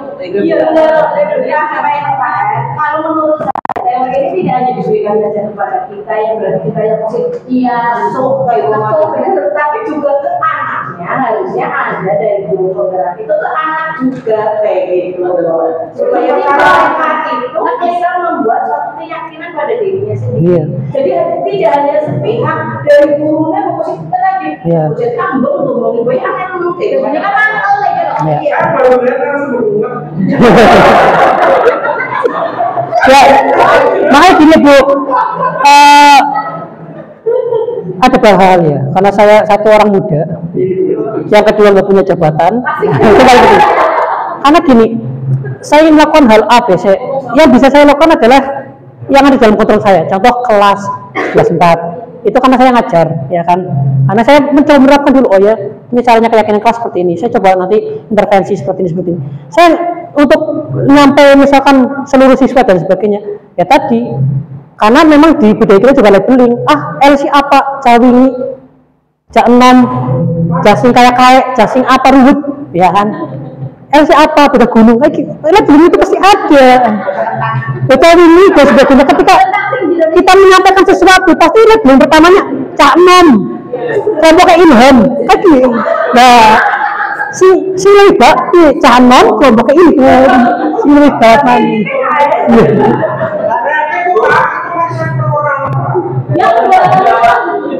Labeling tadi benar labeling.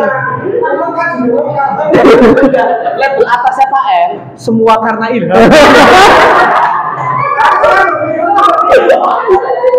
Kayak gitu. Jadi ya mungkin saya belajar dengan usia yang masih muda seperti ini untuk mencoba berperan di sekolah dan sebagainya.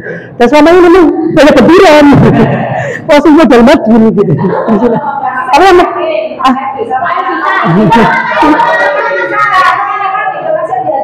misalnya 5 kelas kan sekarang 5 kelas, Pak sudah bisa merubah anak bisa punya keyakinan. Tahun depan ganti kelas lagi. Nanti saya bisa, tapi jalannya harus konsisten. Betul. Bismillah. Ya, terima kasih atas dukungannya yang seperti itu. Itu sebenarnya itu konsentrasi ke siswa, guru ke siswa, atau juga guru ke guru. Ya sebetulnya guru juga, karena kita memang nanti ada yang namanya kucing itu, materi kucing. Kalau kucing itu hubungannya dengan guru Bu, tapi belum materi belum sampai situ. Nanti saya. Ya. Kira-kira ada nggak? Perkumpulan GP perkumpulannya akan membuat revolusi ini nih kolaborasi. Setelah saya pikirkan ternyata bisa ya membuat siswa bisa bermain dengan cara itu maksud saya. Jadi gak ada yang kayak gini. Ya udah pada bocah bermain buset. Ya. Itu makanya salah dulu geraknya apa? Iya betul. Coba orang yang dulu gerak itu apa? Coba terangkan deh. Ya, iya, ini masalah betul.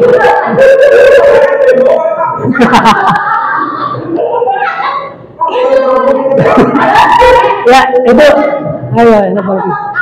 Iya.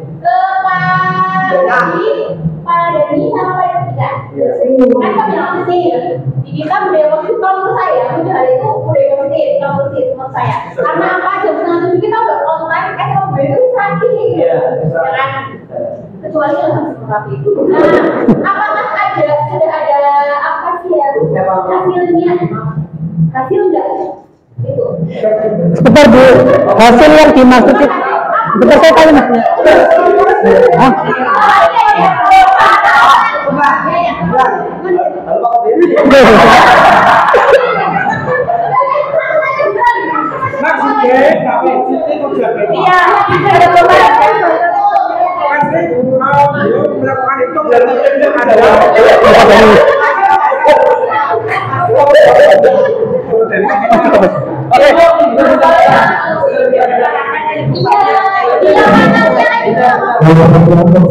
Nama saya Gibran Raka Buin Raka. Saya lawannya profesor semua. Oke, terima kasih untuk pernyataannya Bu. Tapi sebelum kami menjawab, mungkin itu pernyataan memang harus ditujukan kepada Bang Aziz ya. Aku nggak berhak loh, aku nggak berhak untuk menjawab seperti itu. Iya betul bisa. Sekarang sebelum kami menjawab, menurut versi kami itu ibu sudah. Dampak positifnya, tapi ada yang belum. Kalau menurut saya, Oke, ya seperti yang itu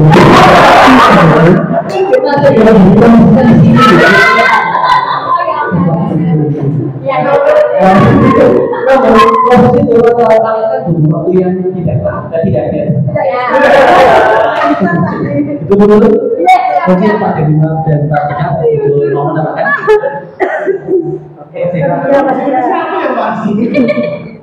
Oke, ini kita anak saya, dia bukan nanti ya, bukan mau. Iya teman deh, oh tidak pernah iki.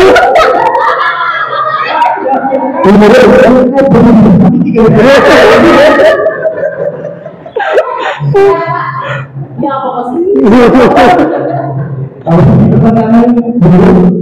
Itu positif dari mujahadah, kebiasaan. Ini mungkin pemikiran saya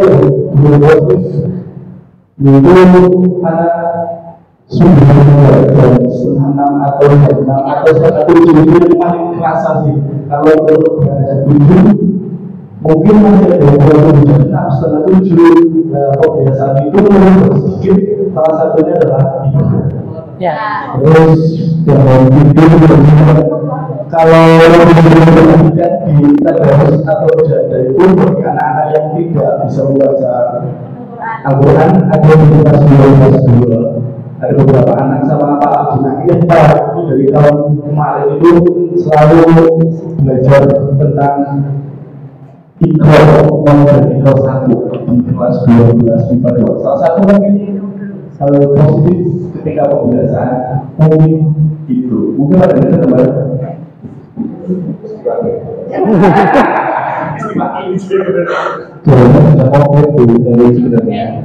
Kalau sebenarnya dari saya itu jam setengah 7 tanpa adanya di oper istilahnya udah siang itu menurut saya sangat luar biasa dibandingkan dengan udah siang. Dan yang terakhir teman-teman Imam Reda dari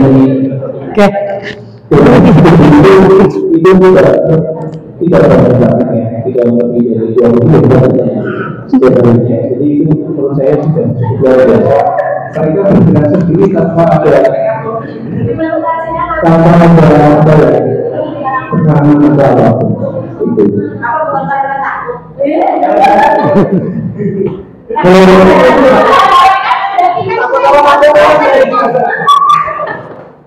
Itu kalau pengalaman saya kalau takut datang mungkin kalau itu dibentak mau disuruh baris berarti ada ketakutan. Tapi kalau sudah di split jam 1 mereka harus siap. Kalau dilihat langsung baris berarti mereka dengan sendirinya sudah bisa hadir. Tapi tidak ada yang datang itu jam 7 seperti ada. Kalau saya lihat setengah 7 lebih 10 ada yang terlambat. Tapi menurut saya belum jadi. Masih bisa toleransi. Terus dengan sendiri kalau pembelajaran literasi kalian langsung bawa buku ya gitu. Tidak saya. Kalau menurut saya dampak itu akan terlihat bahwa itu berhasil apa tidak. Kalau anak itu sudah bisa mengimplementasikan tidak hanya pada saat jam tadarus, tidak hanya pada saat jam literasi.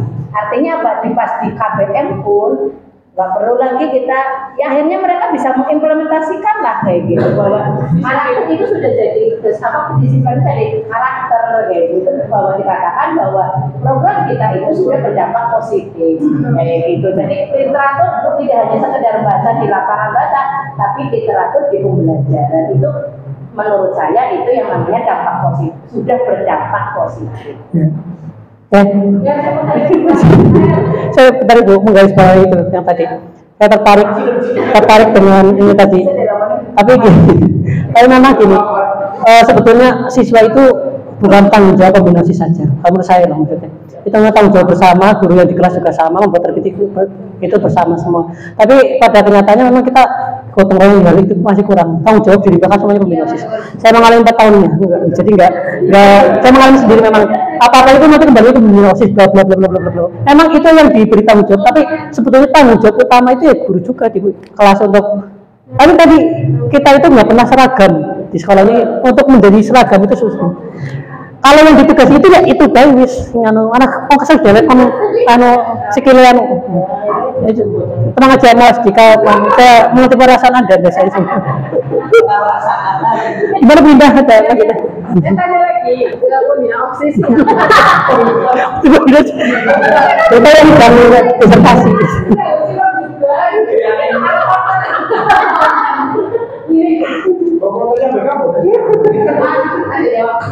Jadi ketika misalnya kita bisa setelah ya masalah make up ya anak disiplin berangkat dan lain sebagainya. Kalau untuk masalah make up kita ini jujur ibu-ibu sudah menerapkan di kelas, tapi sepertinya kayak sudah mas sudah karena nggak ada saringan akhir untuk mendisiplinkan. Oh iya nggak boleh bermake up. Kenapa tidak dari pintu depan itu garda depan sudah diterapkan? Saya salutnya saya dunia itu karena anak saya di sini. Dimana ketika ada make upan 1, 2, 3 kali dibilang tidak mau, bergeraklah timnya untuk menghapus dengan cara mereka. Jadi masuk ke kelas bersih. Guru-gurunya juga akhirnya senang karena ada make upan paling atas nih 1 kata itu aja lah. Kalau yang lain kan banyak permasalahannya. Jadi tapi yang paling menggelitik itu loh mas. Jadi kayak saya tuh ngomong cewek kan, karena mungkin ibu lain juga ngomong kayak, tapi mungkin akhirnya kali lagi ngesuk kapan aman gitu. Walau dua satu aku kayak gitu.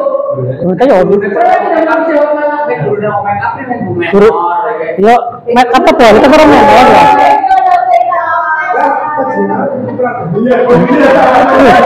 Terus kan ada aturan dan tidak diperbolehkan sekarang sikap memang ada aturan kan sikap dan sebagainya itu melanggar hak asasi anak-anak atau perlindungan anak kelas. Nah untuk menyikapi kayak gini itu seperti apa? Saya bingung menjawab.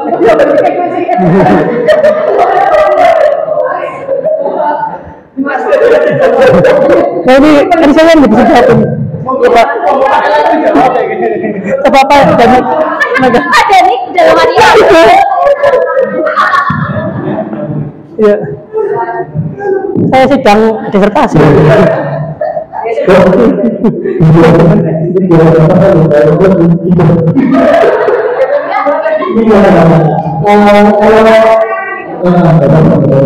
Mungkin ini berusaha terhadap maksud juga sekalian disampaikan ke Mas Aldo.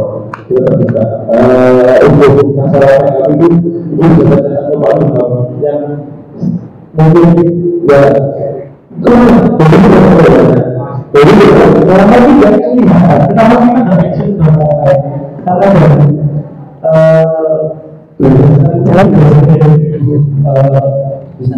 kalau saya sendiri untuk bersihin kayaknya memang nggak bisa jauh. Tapi kalau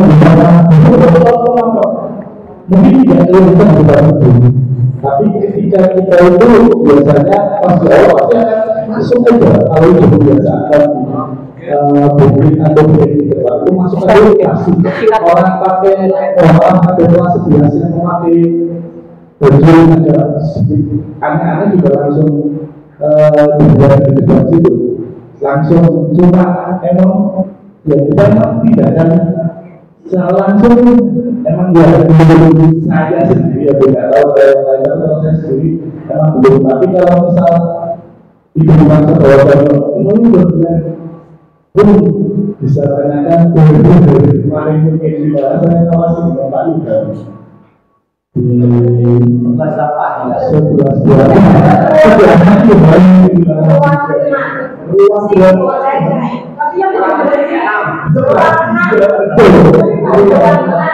jadi setiap saya ngawasi juga saya selalu di rumah amat ya itu mungkin teorinya panel itu harus dari sendiri mungkin apa ya kalau sudah dibilangin ya memang itu sudah berapa tersebut itu saya sendiri untuk membersihkan kalau saya belum pernah memang dan nggak tahu kalau yang lain apa action langsung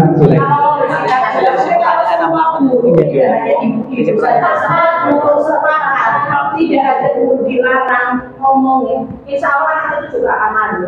Kenapa kita harus membersihkan? Tapi kalau semua guru Ngomong. tidak hanya ibu-ibu saja, bapak-bapak pun punya tanggung jawab bahwa anak sekolah itu tidak boleh pakai make-up dan semua bisa menerapkan tanpa kita memaksa, anak itu akan malu. Bapak beda Bu, no kayu men sih. Sebulannya kalian belajar ini berbahasa. Kalau semua satu orang itu belum tepat, ya sekarang menggunakannya. Nah, kayak gitu jadi macam lebih capek. Ya, bagus. Apa tadi kesimpulannya Pak? Ya, oke. Ya, ini adalah gambaran umum tadi ya, dari teori yang saya jelaskan dulu. Sebenarnya tadi di restitusi masih ketinggalan juga. Ada 3 tahapan dalam restitusi ya. Ini yang pertama adalah menstabilkan identitas. Jadi misalkan ada nih anak berantem, dia aja langsung bicara terus dikanteman itu enggak, anak akan tetap emosi ya. Jadi distabilkan. Sini. Mata kamu tadi marah-marah tadi. Tapi kalau memang kita mendedet maning, saya yakin anak itu berdegel.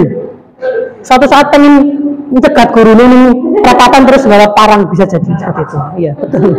Jadi langkah pertama dalam restitusi adalah menstabilkan identitas. Kalau ada orang yang bersalah, distabilkan dulu. Kenapa kamu melakukan itu? Tidak boleh loh seperti itu. Kita memberi pengertian untuk menstabilkan bahwa yang dilakukan itu adalah salah. Yang kedua adalah validasi perilaku. Ya, validasi. Meskipun kamu marah, kamu nggak boleh melakukan ini, gitu loh. Saya tahu kamu tuh marah. Berarti kan kita ada pemahaman gitu ya. Oh, Pak Guru ngerti saya ya. Meskipun kamu marah, kamu nggak boleh menyakiti teman. Meskipun kamu marah, kamu nggak boleh coret-coret. Tapi kalau kita datang, coret pintu, coret panjang kemarin. Nah, gurunya kesini, dia langsung coret lagi, mesti kayak gitu. Karena dia masih ngerasa masih emosi itu, seperti itu ya. Nah, yang terakhir adalah tadi menanyakan keyakinan. Nah, bertentangan dengan keyakinan yang kamu pahami selama ini. Apa yang kamu lakukan untuk melakukan ini, untuk membebaskan ini. Nah, terus catatan terakhir, restitusi itu tidak semuanya harus 3-tiganya dilakukan. Kalau kita sudah akrab sama seorang itu, kita bisa langsung ke tahap ketiga, yaitu tentang menanyakan keyakinan. Gak boleh dari pertama kedua lagi. Itu penutupnya. Ya, okay. Ya. Terima kasih ya. Memang ini saya sengaja tadi Mas Edi tanya pada saya sebelum tampil. Ini perlu ada manipulasi pertanyaan dan sebagainya, nggak perlu. Biarkan ini berjalan sesuai dengan apa adanya saja, nggak apa-apa. Hasilnya lihat seperti ini nggak apa-apa gitu. Terima kasih Bapak Ibu. Mohon maaf kalau sama tadi berapi-api sekali kayaknya. Karena saya memang semangat, bukan berapi-api karena apa? Karena memang saya mencoba untuk apa yang saya pelajari, saya coba menerapkan dan saya coba untuk ini loh, seperti ini pemahaman saya seperti ini. Ya,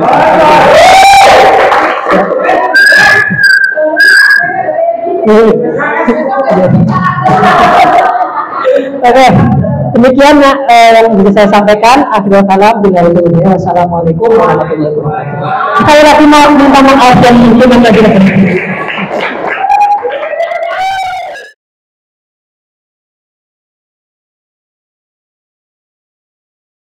Assalamualaikum warahmatullahi wabarakatuh. Waalaikumsalam warahmatullahi wabarakatuh.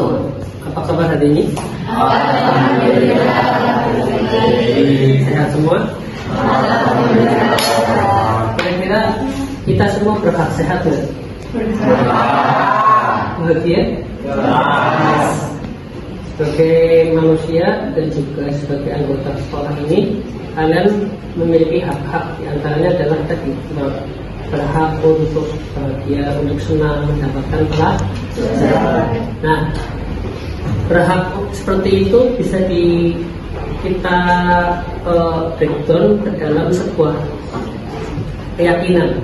Keyakinan itu yang kita sebut sebagai keyakinan jadi di kelas ini kita perlu adanya keyakinan mengenai hal-hal yang itu menjadi keinginan bersama. Nah, karena itu pada hari ini nanti kita akan mencoba membuat yang namanya keyakinan. Namun sebelum itu nanti kalian harus menginstal aplikasi yang namanya Jam. Jadi malam sudah saya instruksikan untuk menginstal. Ya hari ini ya nggak apa-apa kalau belum. Oke, sabar keras lagi. Oke, nah ini beberapa contoh keyakinan kelas ya. Keyakinan kelas itu diantaranya, misalnya nih, kami percaya bahwa setiap orang di kelas ini memiliki potensi untuk belajar dan berkembang. Ya. Yakin nggak? Setiap orang di sini memiliki potensi untuk belajar dan berkembang, ya kan? Apapun itu, jadi sebetulnya kalian itu masing-masing diri kalian memiliki potensi. Ya. Nah potensinya apa? Ya berbeda-beda.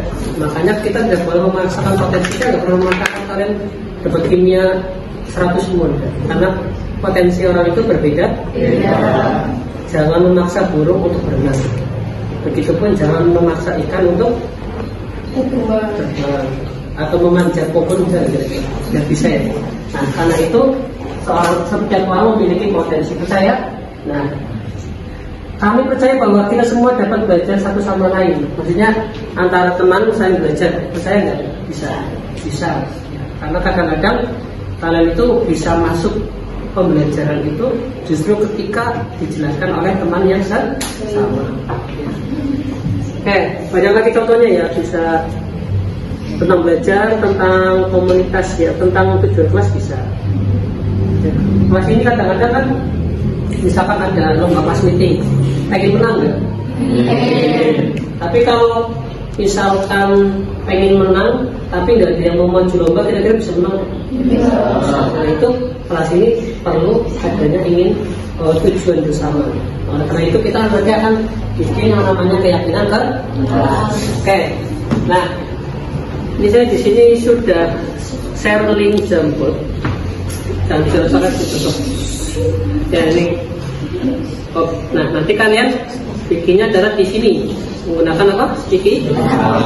Misalkan saya yakin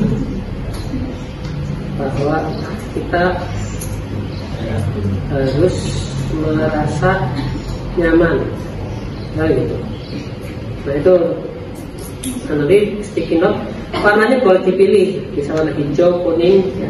Mesti sama, kalian juga bisa save nanti. Nah nanti di sini kalian nanti tinggal diperbesar atau kecil, ya. Oke, bisa. Kalau misalnya ini udah penuh, kalian bisa geser di next frame, ya.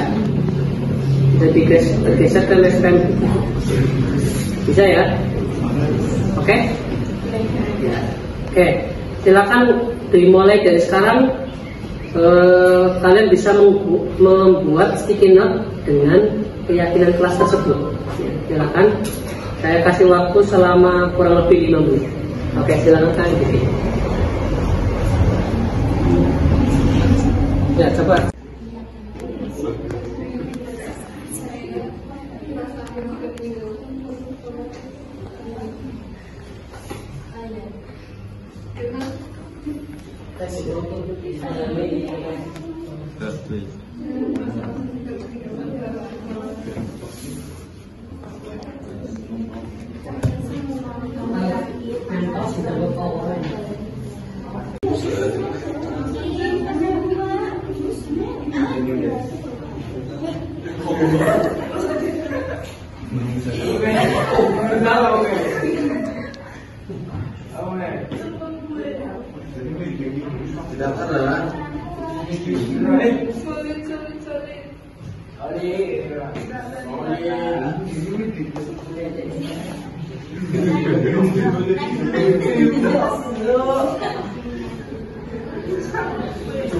Kesepakatan kelas yang sudah kalian ikut bersama. Pertama, saya yakin bersama itu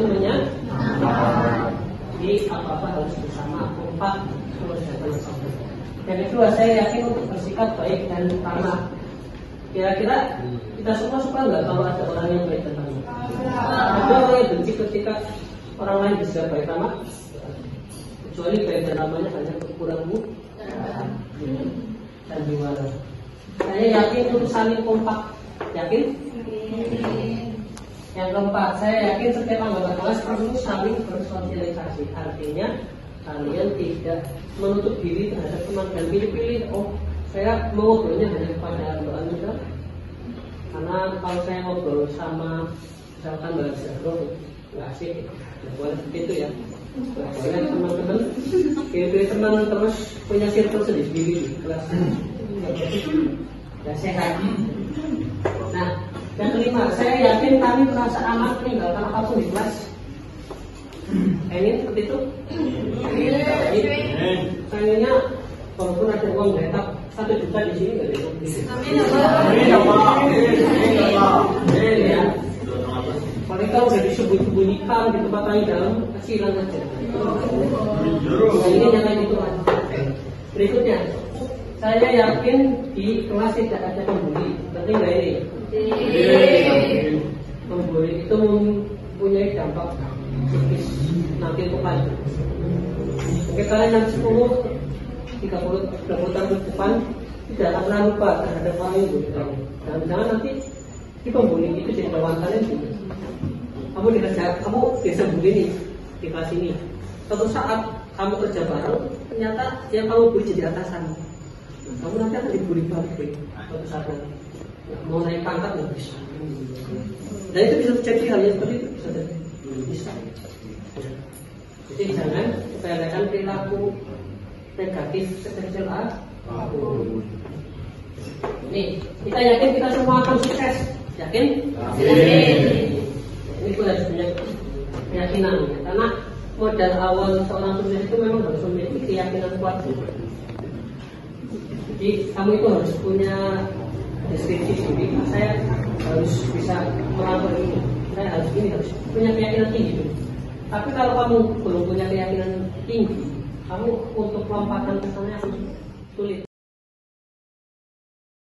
Kesepakatan kelas yang sudah kalian ikut bersama. Pertama, saya yakin bersama itu jadi apa-apa harus bersama, kompak, terus bersama. Yang kedua, saya yakin untuk bersikap baik dan ramah. Kira-kira kita semua suka nggak kalau ada orang yang baik dan ramah? Ada orang yang benci ketika orang lain bisa baik ramah, kecuali baik dan ramahnya hanya kekuranganmu dan diwara. Saya yakin untuk saling kompak. Yakin? Yang keempat, saya yakin setiap anggota kelas perlu saling bersosialisasi. Artinya kalian tidak menutup diri terhadap teman dan pilih-pilih. Oh, saya mau ngobrolnya hanya kepada Anda.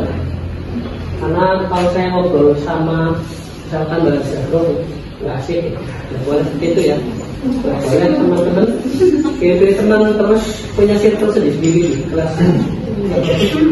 Dan sehat.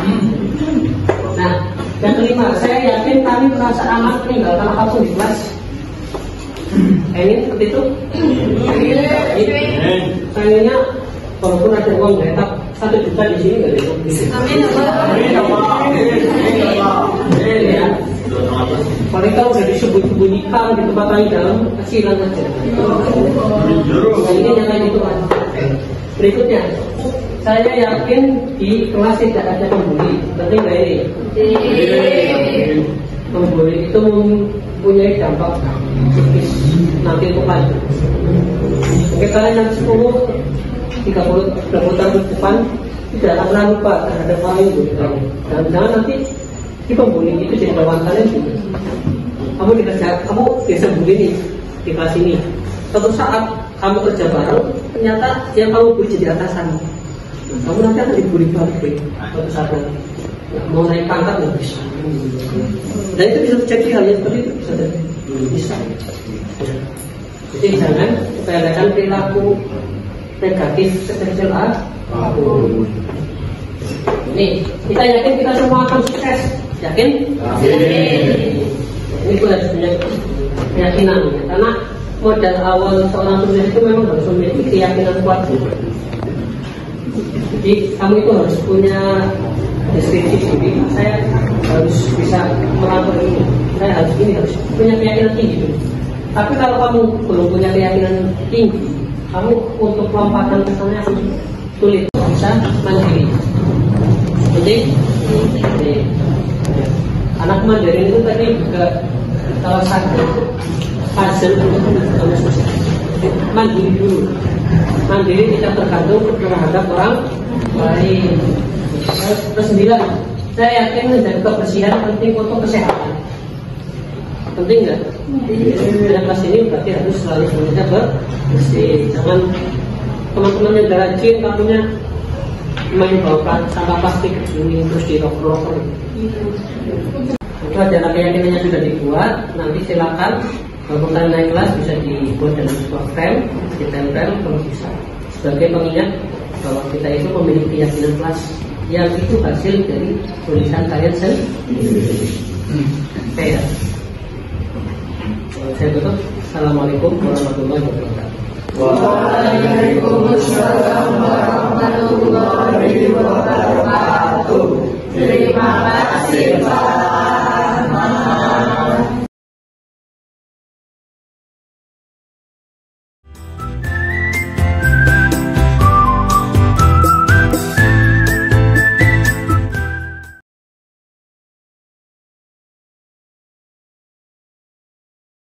Saya datang terlebih dahulu 1 S2, 2 S2, 2 P6, terus 3S, 3S, 2, 3P, 1. Oke, berarti di sini adalah NS2, NP, 1. Golongan apa kira-kira? A. 2 ditambah 1. Golongan apa berarti? 3. Periode berapa? Periode 3. Paham? Nah, berikutnya adalah tentang sifat keperiodikan unsur. Oke. Sifat keperiodikan unsur itu ada berapa? 4. Yang pertama adalah dari atom. Yang kedua adalah aktivitas elektron. Yang ketiga, kenapa? Ini Pak, tadi dia lempar kertas. Siapa yang lempar kertas? Ya Pak. Kamu lempar kertas? Ya Pak. Mana Mas lempar kertas? Bapak cuma coba. Benar Mas, ini yang lempar kertas. Betul? Oh. Yang tahu kenapa lempar kertas? Nggak tahu Pak. Kamu tahu nggak kenapa lempar kertas? Oke, nanti Mas siapa? Arjun sama Mbak Caca nanti ikut saya. Oke, siap?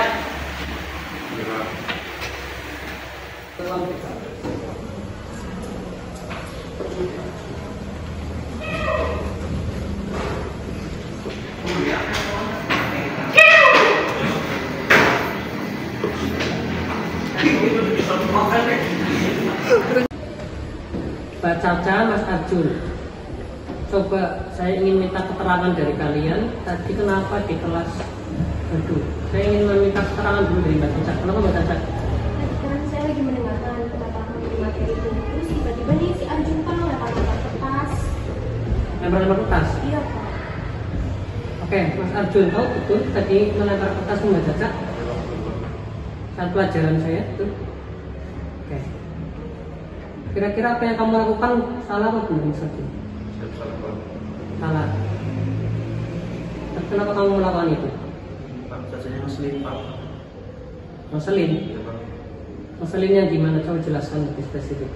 Saya suka minta itu Pak, nanti tugas pernah dikasih Pak. Oh, jadi kamu kesal ke Caca gara-gara kamu sering minta tugas tapi nggak dikasih.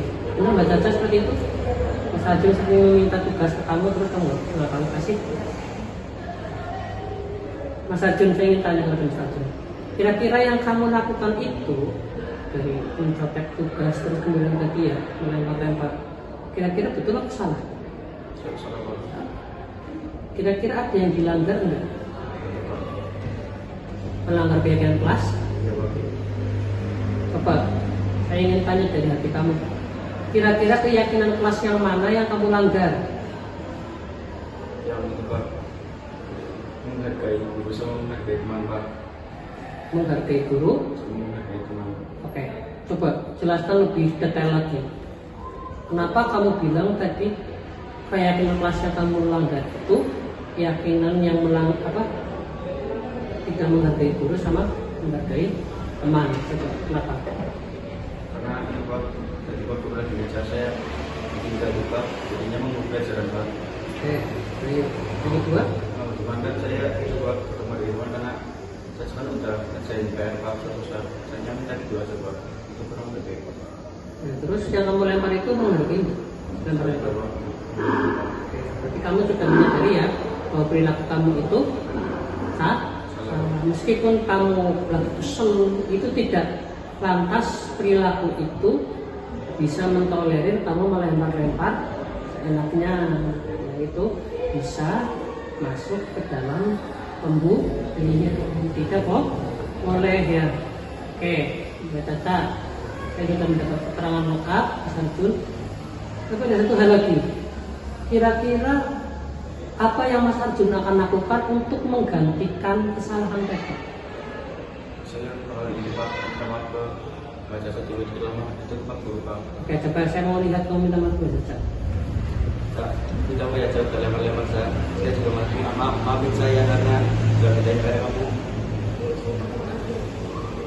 Kamu mau ulangi lagi nggak? Enggak. Ya bilang, jangan ulangi lagi. Saya nggak akan mengulangi dari Caca.